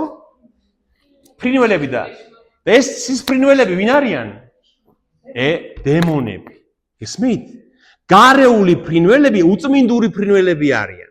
აი მაგალითად გამოცხადების აპოკალიფსის 18 თავში წერია რომ როცა მეორე მოსვლა, რომ ანგელოზი ყვირის ზეცაში დაეცა ბაბილონი, წეული ქალაქი, დიდი მეძავი, ხო? ანუ ქრისტეს მოწინააღმდეგე და ყველა უწმინდური ფრინველი საბუდრად იქცა. ანუ გარეული უწმინდური ფრინველები არის ეშმაკის სიმბოლო. ესმით და ნახეთ ის რას ამბობს, ეს ჩემი ეკლესია დოგვის მარცვლიდან ამხელა ხედ გადაიქცევა. თელ მსოფლიოს მოიცავს, მაგრამ მოვლენ უწმინდური ხალხი და დაიბუდებენ იქაც. ხომ ხედავთ ჩვენ დღეს ამას? ხომ ხედავთ ამას? ოსა ურჯულოდ იქცევა ვინმე ეკლესიაში, ზუსტად იმ უწმინდური ფრინველის სიმბოლოა ის, ვინც ეკლესიას შეურაცხყოფს და ყნის ეკლესიას. გესმით? ეკლესიის სიწმინდეს ვინც შეურაცხყოფს. ამას ამბობს ქრისტე. ანუ მეორე მტერი ვინ არის? ისევ სატანა, ის ხალხი ფრინველების სახით, ვინც ბოროტება შემოაქვს ფორმალური ქრისტიანია. და მესამე, მერე სხვა იგავიც უთხრა მათ.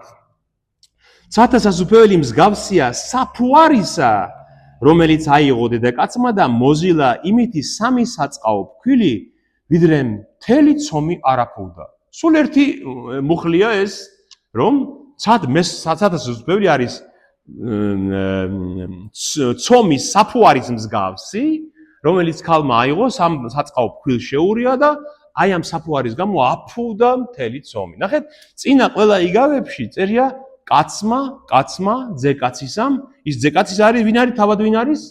იესო. აქ ვინ არის თავარი მოქმედი პირი? ვიღაც ქალი. ნახეთ რას ამბობს, რომ ის საფუარი, ვისაც ვიღაცა, არა ქრისტე, შეურევს ეკლესიაში, ის ცუდია. ცუდი, აი ცრუ სწავლება, ერესი, ცრუ მოძღვრება, გესმით? რაც გავრცელდა ქრისტიანულ ეკლესიაში, ის ჩემგან არ არის ამბობს. აი ქალს იმიტომ ამბობს, რომ ქალი ცუდია ვიდრე კაცი. არა. აი კონტრასტი რო დაგვანახოს ჩვენ, რომ კაცი იგივე კაცი კი არ არის, ვინც მანამდე თესლს აფქვევდა. არამედ ვიღაცა სხვა ადამიანი, ვინც საფუარს urevs ქრისტიანულ მოძღვრებაში, იმ ცუდ საფუარს, რადგან საფუარი ძველ აღთქმაში ყოველთვის უარყოფითი სიმბოლოა, ხო? აი გახსოვთ ებრაელებს რომ იქიდან გამოყავთ ებრაელები რომ გამოყავს მონობიდან ღმერთს, რას ეუნება როგორი პურები ჭამეთო? ხმიადი, საფუარის გარეშე პური უნდა იყოს. რადგან საფუარი არის ტყუილი. გესმით? აი პური 1 კილო ფქვილით რომ საფუარით გამოაცხო, პური ამხელა იქნება. 1 კილო ფქვილით რომ უსაფუაროდ გამოაცხო, ძალიან პატარა იქნება, ხო? თხელი იქნება. მაგრამ ის ხო პური ხო ჩვენ გათხოვებს. საფუარიანი პური ხო ტყუილია. ის ხო არ არის იმდენი რამდენი შაერია. აი ასევე ხშირად აი ეს გაფუებული ჩვენი ვითომ ქრისტიანობა ზოგჯერ როცა ტყუილი სიყალბეა შეგშერეული და ვითომ დიდია, ვითომ გრანდიოზულია, ვითომ დიდებულია, ვითომ საქართველოს 95%-ს ვითომ წამს ქრისტიანობა, ხო? სინამდვილეში ხომ ტყუილია ეს? არის 95% მართლმადებელი საქართველოში? მაგრამ ენციკლოპედიაში ხომ წერია? ხედავ, იმ საფუარივით გაფუებულია ეს სიყალბე და სინამდვილეში იმ ხმიადივით უნდა იყოს. სულ 5%-ია ალბათ ქრისტიანი. გესმით? აი ამას ამბობს ქრისტე, რომ ეკლესიის ერთ-ერთი მთავარი პრობლემა იქნება ეს მოჩვენებითი დიდებულება, რომელიც სინამდვილეში მას არ აქვს. ტყუილა, იმიტომ რომ იქ არიან ფორმალური ქრისტიანები. და 34 მუხლი, ყოველივე ამას იგავებით ეუბნებოდა ხალხს იესო და გარდა იგავისა, არაფერს ეტყოდა მათ. რათა აღსრულდეს წინასწარმეტყველის მიერ თქმული, რომელიც ამბობს: გავხსნი იგავით ჩემს ბაგებს იგავის სათქმელად და ვიტყვი, რაც დაფარულია ქვეყნის დასაბამიდან. ეს არის დავით წინასწარმეტყველის 77 ფსალმუნში აღვაღო იგავით პირი ჩემი, ვიტყოდე მე იგავთა დასაბამისად. ხომ შეხვედრიათ ეს სიტყვები ფსალმუნში. ანუ დავითი ამბობს, რომ ქვეყნის დასაბამიდან დაფარული საიდუმლოება რაც არის, იგავით ვიტყვი ამას. ანუ ღმერთი ამბობს. და რა იყო ქვეყნის დასაბამიდან დაფარული საიდუმლო? აი ის რაც ჩვენ გაგვიცხადა, რაც ებრაელებმა არ იცოდნენ. რის საიდუმლო? ეკლესიის საიდუმლო. რომ ქრისტეს მოსვლით და ჯვარცმის შემდეგ მორწმუნეები გაერთიანდებოდნენ რაში? ეკლესიაში. არა იუდეველთა სინაგოგებში, არა იუდაიზმში, არამედ იუდეველებისგანაც და წარმართებისგანაც გამოვიდოდა ხალხი და შექმნიდა ერთ ახალ კრებულს, რომელსაც ქვია ეკლესია. გესმით? ქრისტეს ეკლესია. ცათა სასუფეველი დედამიწაზე. აი ამაზე ამბობს დავითი. ვიტყოდე მე იგავთა დასაბამისათა. რაც მხოლოდ ღმერთმა იცოდა, რომ ეს ასე მოხდებოდა. 36 მუხლი. მაშინ გაუშვა იესომ ხალხი და სახლში დაბრუნდა. მიუახლოვდნენ მისი მოწაფეები და უთხრეს: გაგვიმარტე ღვარძლის და ყანის იგავიო. ნახეთ, მათ ყავთ მასწავლებელი და ყოველთვის შეუულიათ რომ კითხონ, რომ გაგვიმარტე ეს რას ნიშნავს. ხოლო მან მიუგო და უთხრა: კეთილი თესლის მთესველი ძეა კაცისა. ანუ იესო ქრისტე, კაცის ძე არის იესო ქრისტეს ერთ-ერთი სახელი, მესიის სახელი. ყანა არის ქვეყანა. კეთილი თესლი სასუფევლის ძენი არიან, ხოლო ღვარძლი უკეთურის ძენი. ღვარძლის მთესავი მტერი ეშმაკია. კა ქვეყნის დასასრული, ხოლო მომკალნი ანგელოზები. როგორც შეკრებენ ღვარძლს და ცეცხლს მისცემენ, ასევე იქნება ქვეყნის დასასრულს. რადგან მოავლინებს ძეკაცისა თავის ანგელოზებს და შეკრებენ მის სასუფეველში ყველა საცდურს და ურჯულოების მოქმედს. და ჩაყრიან მათ სახმლის ცეცხლში და იქ იქნება ტირილი და ღრჭენაი კბილთა. მაშინ მზესავით გამობწყინდებიან მართალნი მათი მამის სასუფეველში, ვისაც აქვს ყურნის მენად ისმინოს. ნახეთ, ისევ ამბობს ქრისტე, ვისაც შეუძლია ამის გაგება, მოусმინეთ, ვისაც აქვს ყურნის მენად ისმინოს. და უფალმა აუხსნა ღვარძლის და ყანის იგავი, როგორც ჩვენ გავიარეთ, ერთი ამბავი მინდა მეთქვა. ძე კაცისა რატომ წერია ქრისტეს ერთ-ერთი სახელი ძე კაცისა რატომ არის? იმიტომ რომ ერთი ადამიანის ძეა. ნახეთ, ძე კაცისა ნიშნავს ადამიანის ძე. კაცი ხო ადამიანს ნიშნავს. ეხლა ჩვენ დროს არის კაცი, თორე მამაკაცი და დედაკაცი, ხო?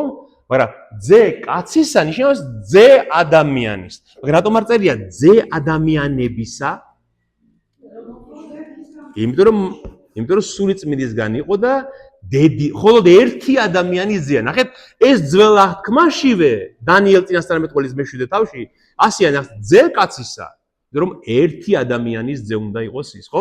ხედავთ, აი ძველ აღთქმაშივე უკვე ნაწინასწარმეტყველებია, რომ ის სულიწმიდისგან იქნება ჩასახული ყოვლადწმინდა ქალწულ მარიამში და მათეს სახარების 24 თავში აი ეს სახმელი ცეცხლისა, ნახეთ, ეს როგორც მას უფალს თხოვენ, გითხარი, როგორი იქნება დასასრული, როდის იქნება, რა იქნება ნიშანი შენი მოსვლისა და ამ საუკუნის დასასრულის, აი მაშინ ამბობს უფალი, რომ მეორედ მოსვლა ქრისტესი იქნება ისეთი, რომ ყველა დაინახავს მას. გესმით? ამიტომაც არასდროს ჩვენ არ დაგვიჯერებთ, მაგრამ დავიჯერებთ, რომ სადღაც უკვე მოვიდა ქრისტე მეორე და ჩვენ ეს არ ვიცით. სახარება ამას არ ამბობს. ხომ? ხო არის ესეთი გავრცელებული წვალებანი, ხომ? რომ აი იქ ყავს ჩვენ ქრისტე, თბილისში ყავთ ერთი ქრისტე, სხვა სადაც არის ქრისტე, გესმით? არა. ნახეთ, ეს ამბობს 24 თავის 30 მუხლში, მაშინ გამოჩნდება კაცის ძის ნიშანი ცაზე და მაშინ მოთქმას მოჰყვება დედამიწის ყოველი ტომი და იხილავენ ძეს კაცისას მომავალ ზეცის ღრუბლებზე ძალითა და დიდებითა მრავლით. ზეცის ღრუბლებით მოდის მაშინ ძეღმერთი იესო ქრისტე. გესმით? იქნება ხილულად, აბსოლუტურად აშკარად. და მაშინო გააგზავნის თავის ანგელოზებს მგვინავი საყვირით და შეკრებენ მის რჩეულთ 4 თავ ქართაგან 4-ვე მხრიდან სოფლიოსი ზეცათა კიდიდან მათ კიდემდე. ამას როცა იხილავთ ამ ნიშნებს რაც მე თქვენ გითხარით, იცოდეთ რომ ახლოს არის დასასრული. სახმვილის ცეცხლი არის ის დაუსგენა ცეცხლის ტბა, რომელიც ელოდება ყველა ღმერთის მტერს და ბოროტის მოქმედს. და 44 მუხლიდან ნახეთ, უკვე იწყება აი ეს მეორე ჯგუფი იგავების, 3 იგავი ცხონება ქრისტეს ეკლესიის და რა ელოდება ქრისტეს ეკლესიას. აი იმედი ჩვენ, ის 3 იგავი ხო იმას ვაფრთხილებს, ტერი რა არის ეკლესიის. ტერი ვინ იქნება ეკლესიის. ახლა ეს მესამე გვეუბნება რა ელის, ანუ იცით რა, უბრალოდ ღმერთს როგორ უყვარს თავისი ეკლესია. ძე ღმერთს იესო ქრისტეს როგორ უყვარს თავისი ეკლესია და აი რას ნიშნავს მისთვის ეკლესია. ხო აი მაცხოვარება მისი ამაში მდგომარეობს, ხო? აი ახლა ჩვენ რო აგზივართ 20 კაცი და 30 კაცი და ამას უსმენთ, ეს უბრალო რამ კი არ არის. თქვენ უნდა იცოდეთ როგორ უყვარხართ თქვენ იესო ქრისტეს. აი რას ამბობს თქვენს შესახებ, აი ეკლესიის შესახებ რას ამბობს. 44 მუხლი. და მერე მსგავსია ცათა სასუფეველი ყანაში დაფლული განძისა, რომელიც იპოვა კაცმა, დამალა და გახარებული წავიდა, გაყიდა ყველაფერი რაც ებადა და იყიდა ის ყანა. სულ ეს არის ერთელი იგავი. ხედავთ, აი მართლა ერთ წინადადებაშია განმოცემული ეკლესია როგორ უყვარს იესო ქრისტეს. ამას ხშირად განმარტავენ ხოლმე ასე, რომ აიო რწმენაო არისო ის განძიო და ის კაცი ჩვენა ვართო და ჩვენ ყველაფერი უნდა გავყიდო და დავთმოთ რომ ის განძი ვიპოვოთ ჩვენთვის. გესმით? მაგრამ ეს ასე არ არის. ამისი ჭეშმარიტი განმარტება ამაში მდგომარეობს. და ხედო, მსგავსია ცათა სასუფეველი რომელიც იპოვა კაცმა, ისევ იმ კაცზეა ლაპარაკი, რომელიც წინადიგებებში იყო. ანუ ის ძე კაცისა, იესო ქრისტე, ხო, ძე ღმერთი. და მანო ეს განძი იცოდაო, რომ სადღაც ყანაში იყო დაფლულიო. აი, წარმოიდგინეთ როგორ მოხდა. მან იცოდა, რომ იმ ყანაში დაფლულია ის განძი და წავიდა, რაც ებადა, მთელი სიმდიდრე გაყიდა, რომ ეს ყანა ეყიდა, რომ ის განძი ყოფილიყო მისი. გესმით? ანუ ის კაცი არის ძე ღმერთი, რომელმაც ყველაფერი დათმო, რაც ზეცაში ქონდა დიდება მას, გაყიდა ამას ნიშნავს, მოვიდა, გამოისყიდა ეს კაცობრიობა, ის განძი ეკლესია, რომელიც არის მისი ეკლესია, რომ მისი ყოფილიყო. გესმით?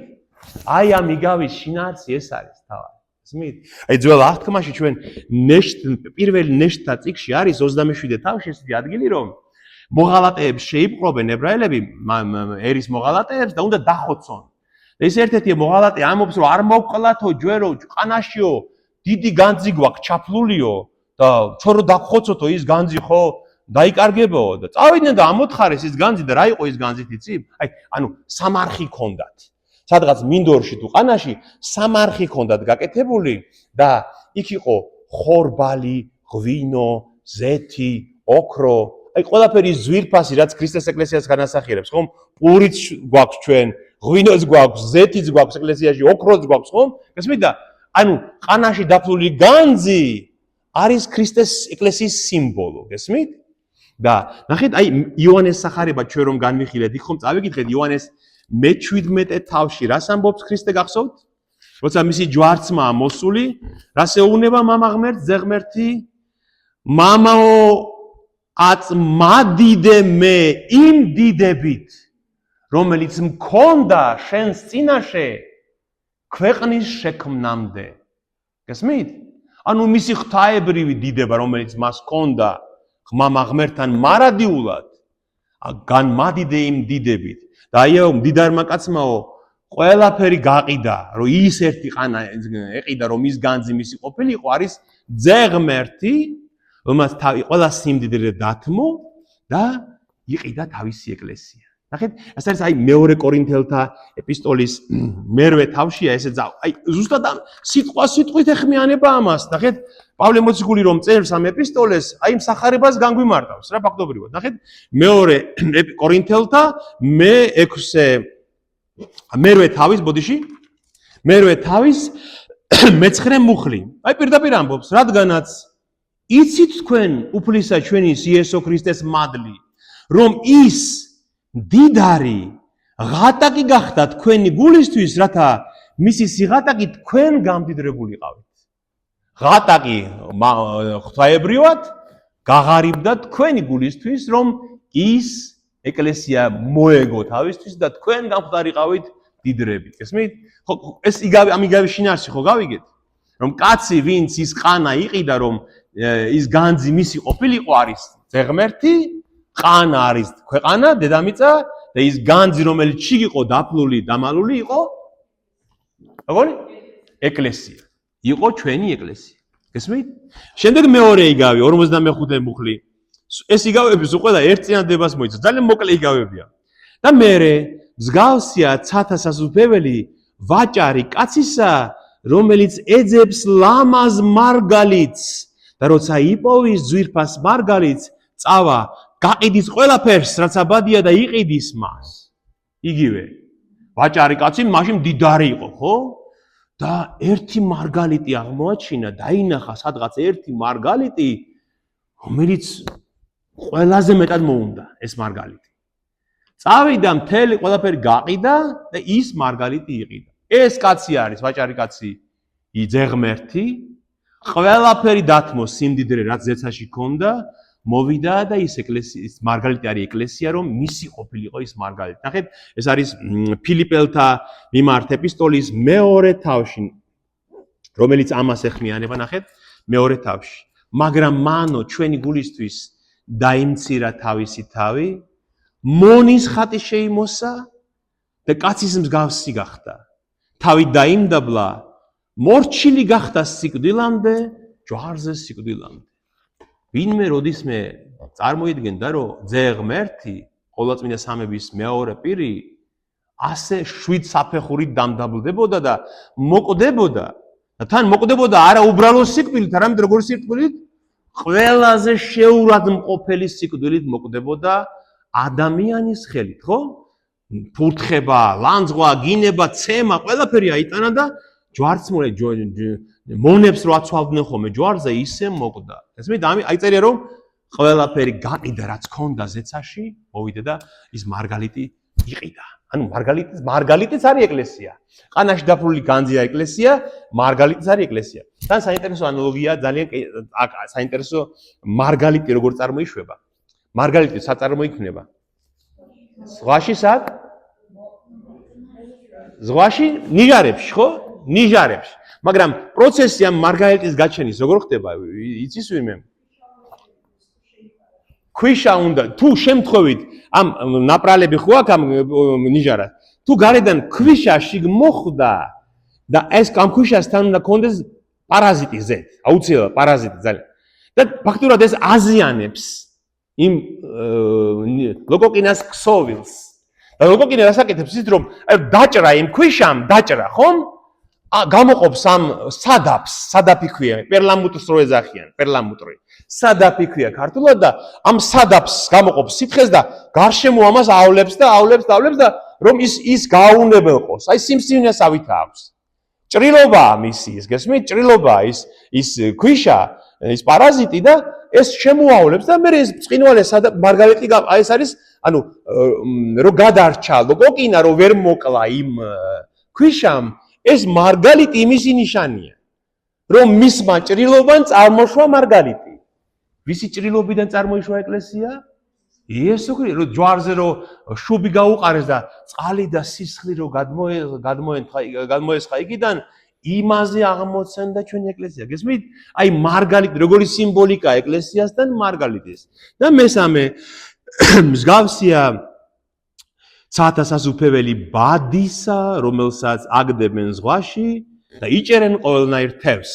და როცა გაივსება, გამოათრევენ ნაპირზე, დასხდებიან და ვარგისით გოდრებს დაავსებენ, ხოლო უვარგისებს გადაჰყრიან. და ეს თქვენი ეკლესია გახსოვდეთ. დაუსრულებლად კი ასე კი არ იქნება. ეს ეკლესია ქრისტიანობს გავს ბადეს. აი როგორ ბადეს, იცით რომ აი ბადები სხვადასხვანაირი არსებობს. აი სეგენე რომელიც ნახსენებია ბერძნულში, ნიშნავს რომ აი მე და ვიღაცას მოეთევზეს გვიჭირავს ბადე და აი ესე მოვდივართ და ნაპირისკენ მოვათრევთ ამ ბადეს. ან ნავებში, ან გემებს აქვს ხომ ეს ბადე, აი გაბმული ბადე როა და ეს ბადე მოგვაქვს და თევზი რაში მოყვება, ყველას გამოვიტანთ ნაპირამდე. აი ეკლესია სათასასუფეველი, აი ამ ბადის მსგავსია, მოდის დროს, ნენელა აკლდება დროს, ამ სამყაროს დროს და ბადისკენ მოათრევენ ყველას, ვინჩი გაებმება. გესმით? ეკლესიის ხალხზეა ლაპარაკი. იმას, ვინც ან ფორმალურად არის მოსული ეკლესიაში, ან ნამდვილია. აი როცა მოვალ მე ამბობს ქრისტე, ნაპირს რომ მიაღწევს ეს ბადე, აი მერე გაგარჩევთ ეკლესიაში. ვინ იყავით ნამდვილები და ვინ იყავით ყალბები, გესმით? აქ სხვა ხალხზე კი არ არის ლაპარაკი. ეს ჩვენ უნდა გვეხსმოდეს, აქ ლაპარაკი არის მის ეკლესიაზე. აი დღეს ხომ თქვენ გონიათ რომ იყიდი სიტყვაზე ხარისხს გახდები მღვდელი და შენ ხო გონია რომ მღვდელი ხარ სიტყვაზე, ხო? ან შენ ხომ გონია რომ ვითომ ქრისტიანი ხარ და მატყუებ. აი ბადეზე რომ გამოგიყვანთ ყველას, ჩემ ეკლესიაში ვინც ახარ, ანუ ქრისტიანი ვინც არის აი მერე გაგარჩევენ და უარგისებს გადაყრიან და კარგებს დავიტოვებ გოდორში გოდორია სასუფეველი და უარგისებს კი არ წერია მოკლავთო. უარგისებს გაგანადგურებთ კი არ წერია. არამედ უარგისებს გადაყრიან, გადაგაგდებენ მარადიულ სატანჯველში. ცეცხლის ტბაში, რომელსაც ქვია გეენა. ანუ ისინიც აგრძელებენ სიცოცხლეს ოღონდ ტანჯვისათვის. ასე იქნება ქვეყნის დასასრულსაც მოვლენ ანგელოზები და მართლებისაგან გააშორებენ უკეთურებს. აი, უფალი თუ გვიხსნის ამიგავს. და ჩაყრიან მათ სახმლის ცეცხლში და იქნება იქ ტირილი და კბილთა ღრჭენა. ხო, ჩვენ ხო ადამიანები ვერ ვიღებთ, როცა ქრისტე ჯოჯოხეთზე ლაპარაკობს. სახარება ჯოჯოხეთზე რო ლაპარაკობს, ტანჯვაზე რო ლაპარაკობს, არ უნდა ადამიანს ამის მოსმენ. ხომ ასეა? ქრისტეს თუ იტყვის, რომ მე თქვენ ყველა მიყვარხართ, აი ესე ეს რა კარგია, მე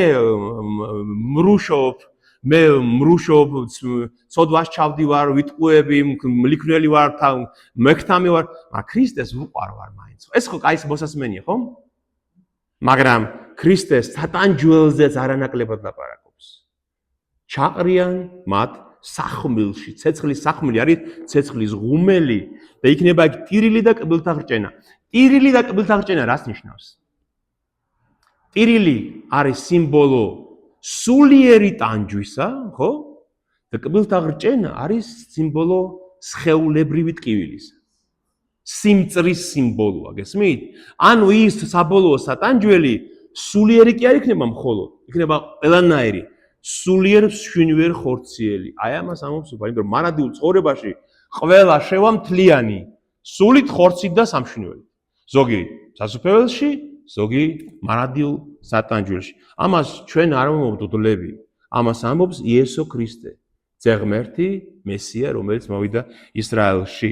ნახეთ, იოანეს სახარების ბოლო თავში ჩვენ რომ განვიხილეთ, როგორ იყო ნათქვამი? სულ ბოლო თავში, 21 თავში. უძლიერეს ნიშანს, როცა ქრისტე უნდა ამაღლდეს მალე უკვე ზეცად და ერთ-ერთი ბოლო შეხვედრა მის მოციქულებთან. გახსოვთ ეს გალილეის ტბაზე, რო თევზაობენ, განთიადია, ღამეა, უკვე თენდება და ხედავენ, რომ ნაპირზე დგას ვიღაც. და ვერაფერი ვერ დაიჭირეს.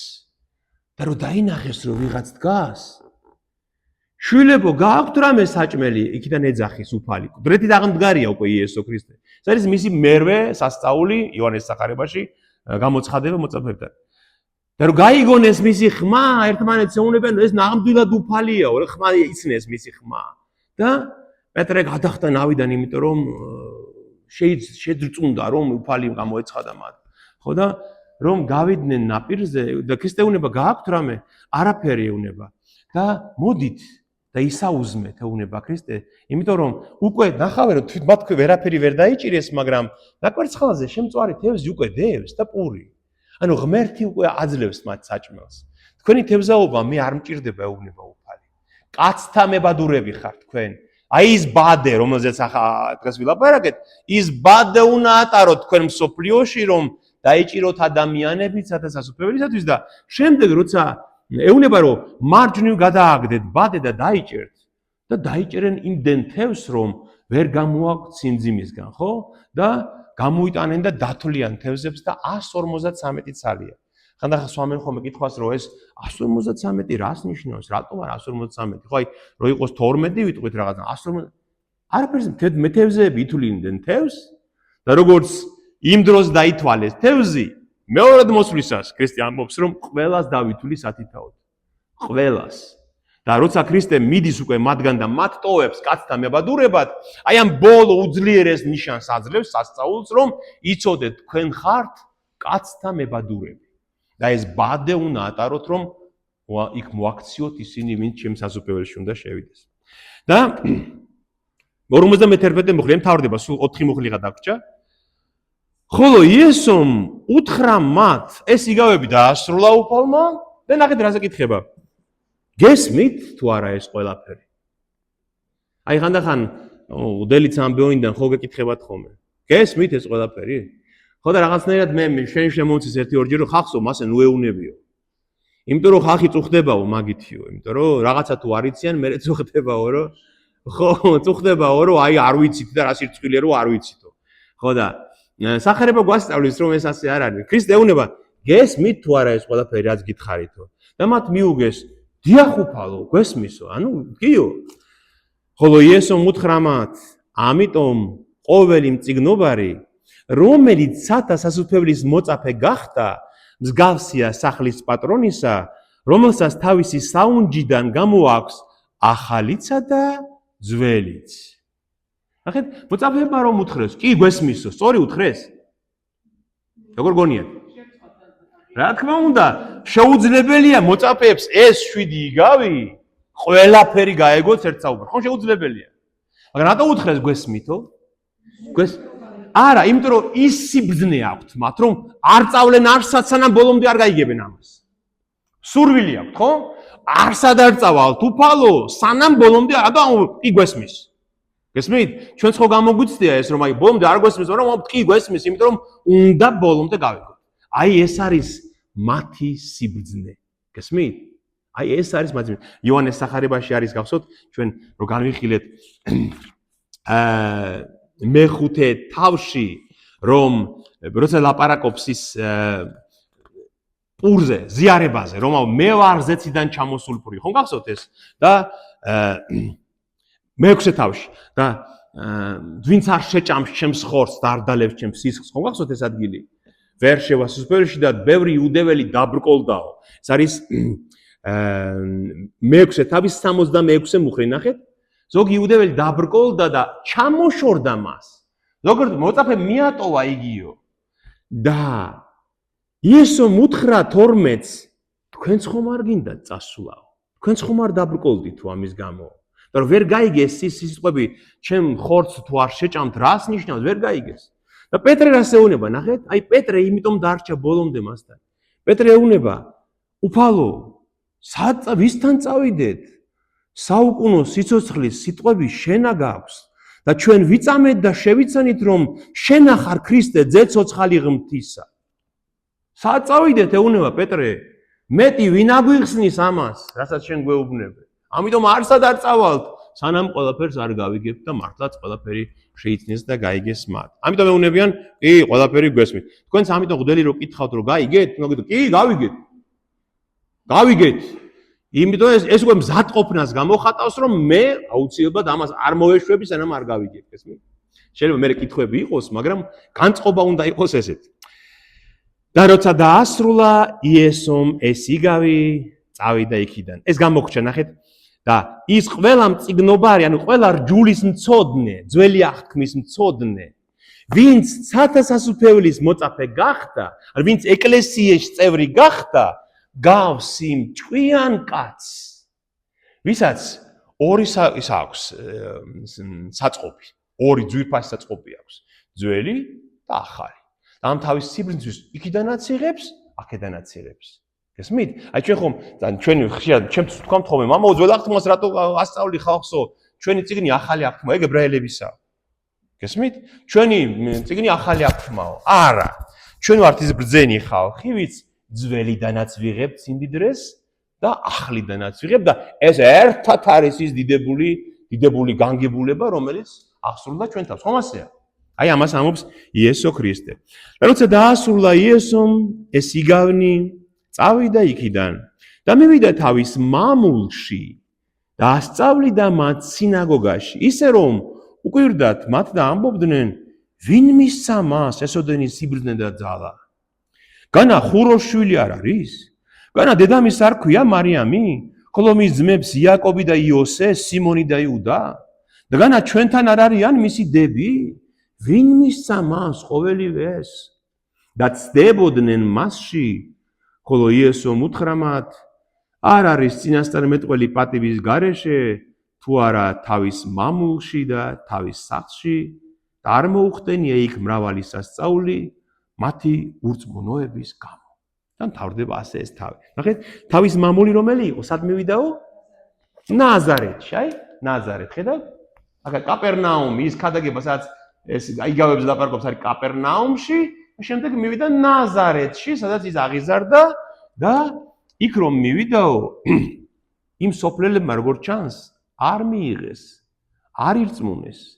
იმას კი არ უსმენენ ის, რას ამბობს და რას აღასრულებს, არამედ მის ადამიანურ მხარეს უყურებენ. და ნახეთ რას ამბობენ, რომ კაცო, მამამის ჩვენ ხო ვიცნობთ.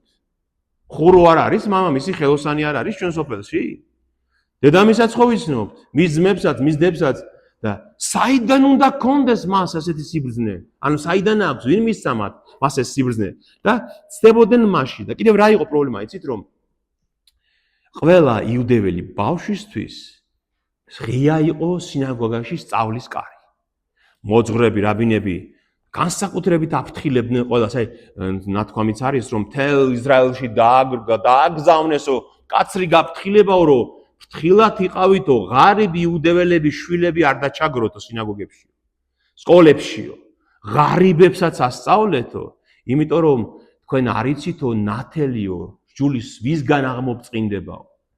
და რომ არ მისცეთ პრივილეგია დაუმსახურებელი მდიდრი შვილებს. ამიტომაც ქრისტეს როგორც ბავშვს წესით სადღაც უნდა ესწავლა ხომ ეს ყველაფერი, ხო? და რომელიღაც მოძღვრა, რომელიღაც დიდი რაბინი უნდა ამოწმებდეს, რომ ეს ჩემი მოწაფე იყო. ჩემთან გამალიელს უნდა ეთქვა მაგალითად, რომ იეშუა ნაზარეთიდან ჩემი მოწაფე იყო და მე ვასწავლე. მაგრამ არ არსებობს ეგეთი რაბინი ისრაელში, არავინ არ იცის საიდან მოვიდა, ვისგან აქვს ეს სიბრძნე და ასეთი ძლევამოსილებით ქადაგებს და ასეთ ძლევამოსილ სასწაულებს აღასრულებს, ხო? და უკვირდა საქმეებს კი არ უყურებენ, სულიწმინდის მოქმედებას კი არ უყურებენ მასში, არამედ ოჯახურ მდგომარეობას. კაცო, ეს დები, ძმები, ესენი ხო ჩვენთან არიან და ვინ არის ეს? საიდან? და ქრისტე ამბობს, რომ ეს ცნობილი გამოთქმა, რომ წინასწარმეტყველი შეურაცხყოფილია მხოლოდ საკუთარ მამულში. რადგან სადაც მას იცნობენ პირადად, იქ ყველაზე მეტ შეურაცხყოფას აყენებენ წინასწარმეტყველს, რადგან ადამიანი ადამიანურ მხარეს უყურებს ხოლმე და ისინიც ცდებოდნენ მასშიო. ნახეთ და ბოლო მუხლი ძალიან მნიშვნელოვანია და ამით დავასრულოთ. და არ მოუხდენია იქ მრავალი სასწაული, რის გამო? მათი ურწმუნოების გამო. ურწმუნო ხალხს სასწაული არ მიეცემა. აი ეს ურწმუნოება რო აჩვენეს ნაზარეთში მის მიმართ, ამიტომაც აი ნაზარეთი აქ არის, ნაზარეთში, იმიტომაც იქ მრავალი ბევრი სასწაული არ მოუხდენია მას. აი ესე მთავრდება მე-13 თავი. თუ იმეს კითხვები აქვს, შეგვიძლია კიდე უპასუხოთ. მაგრამ მე მინდა დავასრულოთ, მაშინ ახლა დაღლილები ხართ, მეც ვატყობ რომ გამიგრძელდა საუბარი. აი ეს დაიმახსოვრეთ. ეს დაიმახსოვრეთ. ეს არის ფორმალური ქრისტიანი, ეს არის ნამდვილი ქრისტიანი. და ქრისტე ამბობს, რომ ეს ორივე ხორბალი და ღვარძლი მართლა მცენარეა, გესმით? იმერეთ შემას ბრვალას ეძახიან. ამ თრალა ბალახს ეძახიან და მართლაც აბტრობს, წამლავს ადამიანს, სოკოს შეიცავს, გესმით? და აი ეს სანამ გაიზრდება და ხორბალს თავ-თავს გაიკეთებს, ძალიან გავს ერთმანეთს ორივე. და ეს ერთად ორივე არის ეკლესია. ეკლესიაში ხორბალიც არის და ღვარძლიც არის. და ქრისტე ამბობს, რომ იცოდეთ ხალხო, იცოდეთ ჩემო მორწმუნეებო, რომ ეს ასე იქნება. ასე იქნება მეორედ მოსვლამდე, რადგან მე რო ახლა ანგელოზებს დავავალო, ამოძირკვა ამათი ძალიან გამწარდებით ყველანი. ძალიან. შეიძლება მაგასაც მამა ყავს მოდელი, აი ეს მაგალითი. მამა ყავს მოდელი და ეს მოდელი ცუდად იქცევა, ხო? ღვარძლია ეს მოდელი. ხო შეიძლება იყოს ასე რომ აი ცუდად იქცევა, ღვარძლია. რო ამოძირკოს ღმერთმა ის ღვარძლი, მის შვილები ხო ძალიან გაუბედურდებიან. ხო ასე იქნება. ხო ასე? აი ამიტომაც არ აკეთებს ღმერთი ამას, რომ ჩვენ გვიფრთხილდება ისე, მაგრამ მეორედ მოსვლის დროს გაირჩევა აუცილებლად.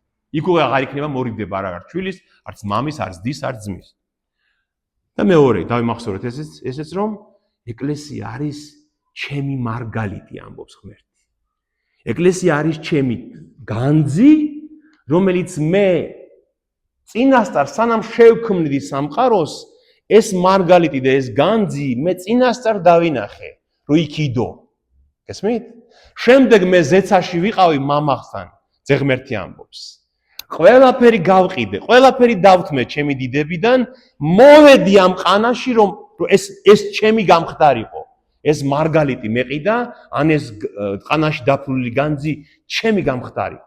ყველაფერი დავთმე, რომ ეს ქვეყანა მეყიდა, გამომესყიდა, რომ ეს ჩემი გამხდარიყო. გესმით? და ასე უყურებს იესო ქრისტე, ძეღმერთი თავის ეკლესიას. გესმით? ამიტომ ჩვენ ძალიან დიდი იმედი და დიდი ძალით უნდა მივაბიჯებდით ამ ცხოვრებაში, რომ ჩვენ უნდა ვიცოდეთ, რომ ასე უყვარს ღმერთს, აი ეს ჩვენი კრებული. ამას ამბობს მე-13 თავში მათეს სახარების. და ეს არის მისი მესამე დიდი სიტყვა, რომელიც ეხება ცათა სასუფეველს დედამიწაზე, რომელიც არის ჩვენი წმინდა და ძვირფასი ეკლესია. ამიტომაც ეცეთ კიდე ერთ წინადებას ვიტყვი და ამით დავასრულოთ. ეკლესიას არასდროს არ უნდა უღალატოთ. აი ჩემთვის ვთქვამთ ხოლმე, როგორც გულისთვის, რომ მამაო მან რა გაჩერებს, ისეთ ცუდი ხდება მანდ ეკლესიაში. მან რა გაჩერებს, იმდენი ცუდი ხდება. მე აი ეს ქრისტეს მარგალიტი როა იმ ეკლესიაში ვარ. თუ ვიღაცა ცუდად იქცევა ამ ეკლესიაში, მე ეს ეკლესია როგორ უნდა მივატოვო? მე ვიცი რომ ეს არის ის მარგალიტი, რომელიც ქრისტემ მოიპოვა, ხო? ხო და მე სად უნდა წავიდე? ვინც ღვარძლია ის წავიდეს, მე რატომ უნდა წავიდე ამ ეკლესიიდან, გესმით? ამიტომ ეკლესიას არასდროს არ უნდა უღალატო. რადგან მე ვიცი რომ ეს არის განძი, რომელიც უფალმა გამოისყიდა და მისი გახდა. და ვინც ხორბალია, ისაა ჩემი ეკლესია. ვინც ღვარძლია, ის არ არის ჩემი ეკლესია. გესმით? აი ასე უნდა შევხედოთ ამას. მე მგონი დღეს დავასრულოთ. დიახ.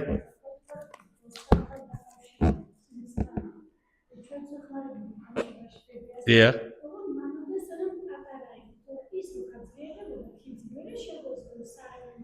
ამოძეკვა.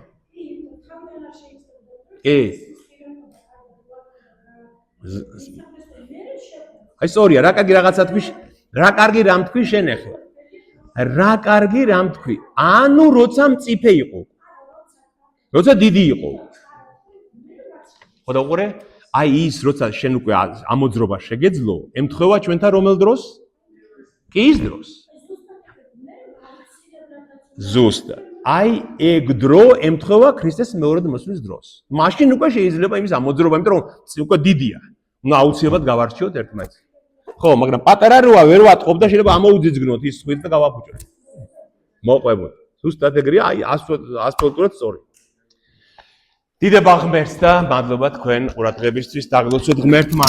სახში რომ იყოთ, აუცილებლად მე-13 თავი კიდევ წაიკითხეთ.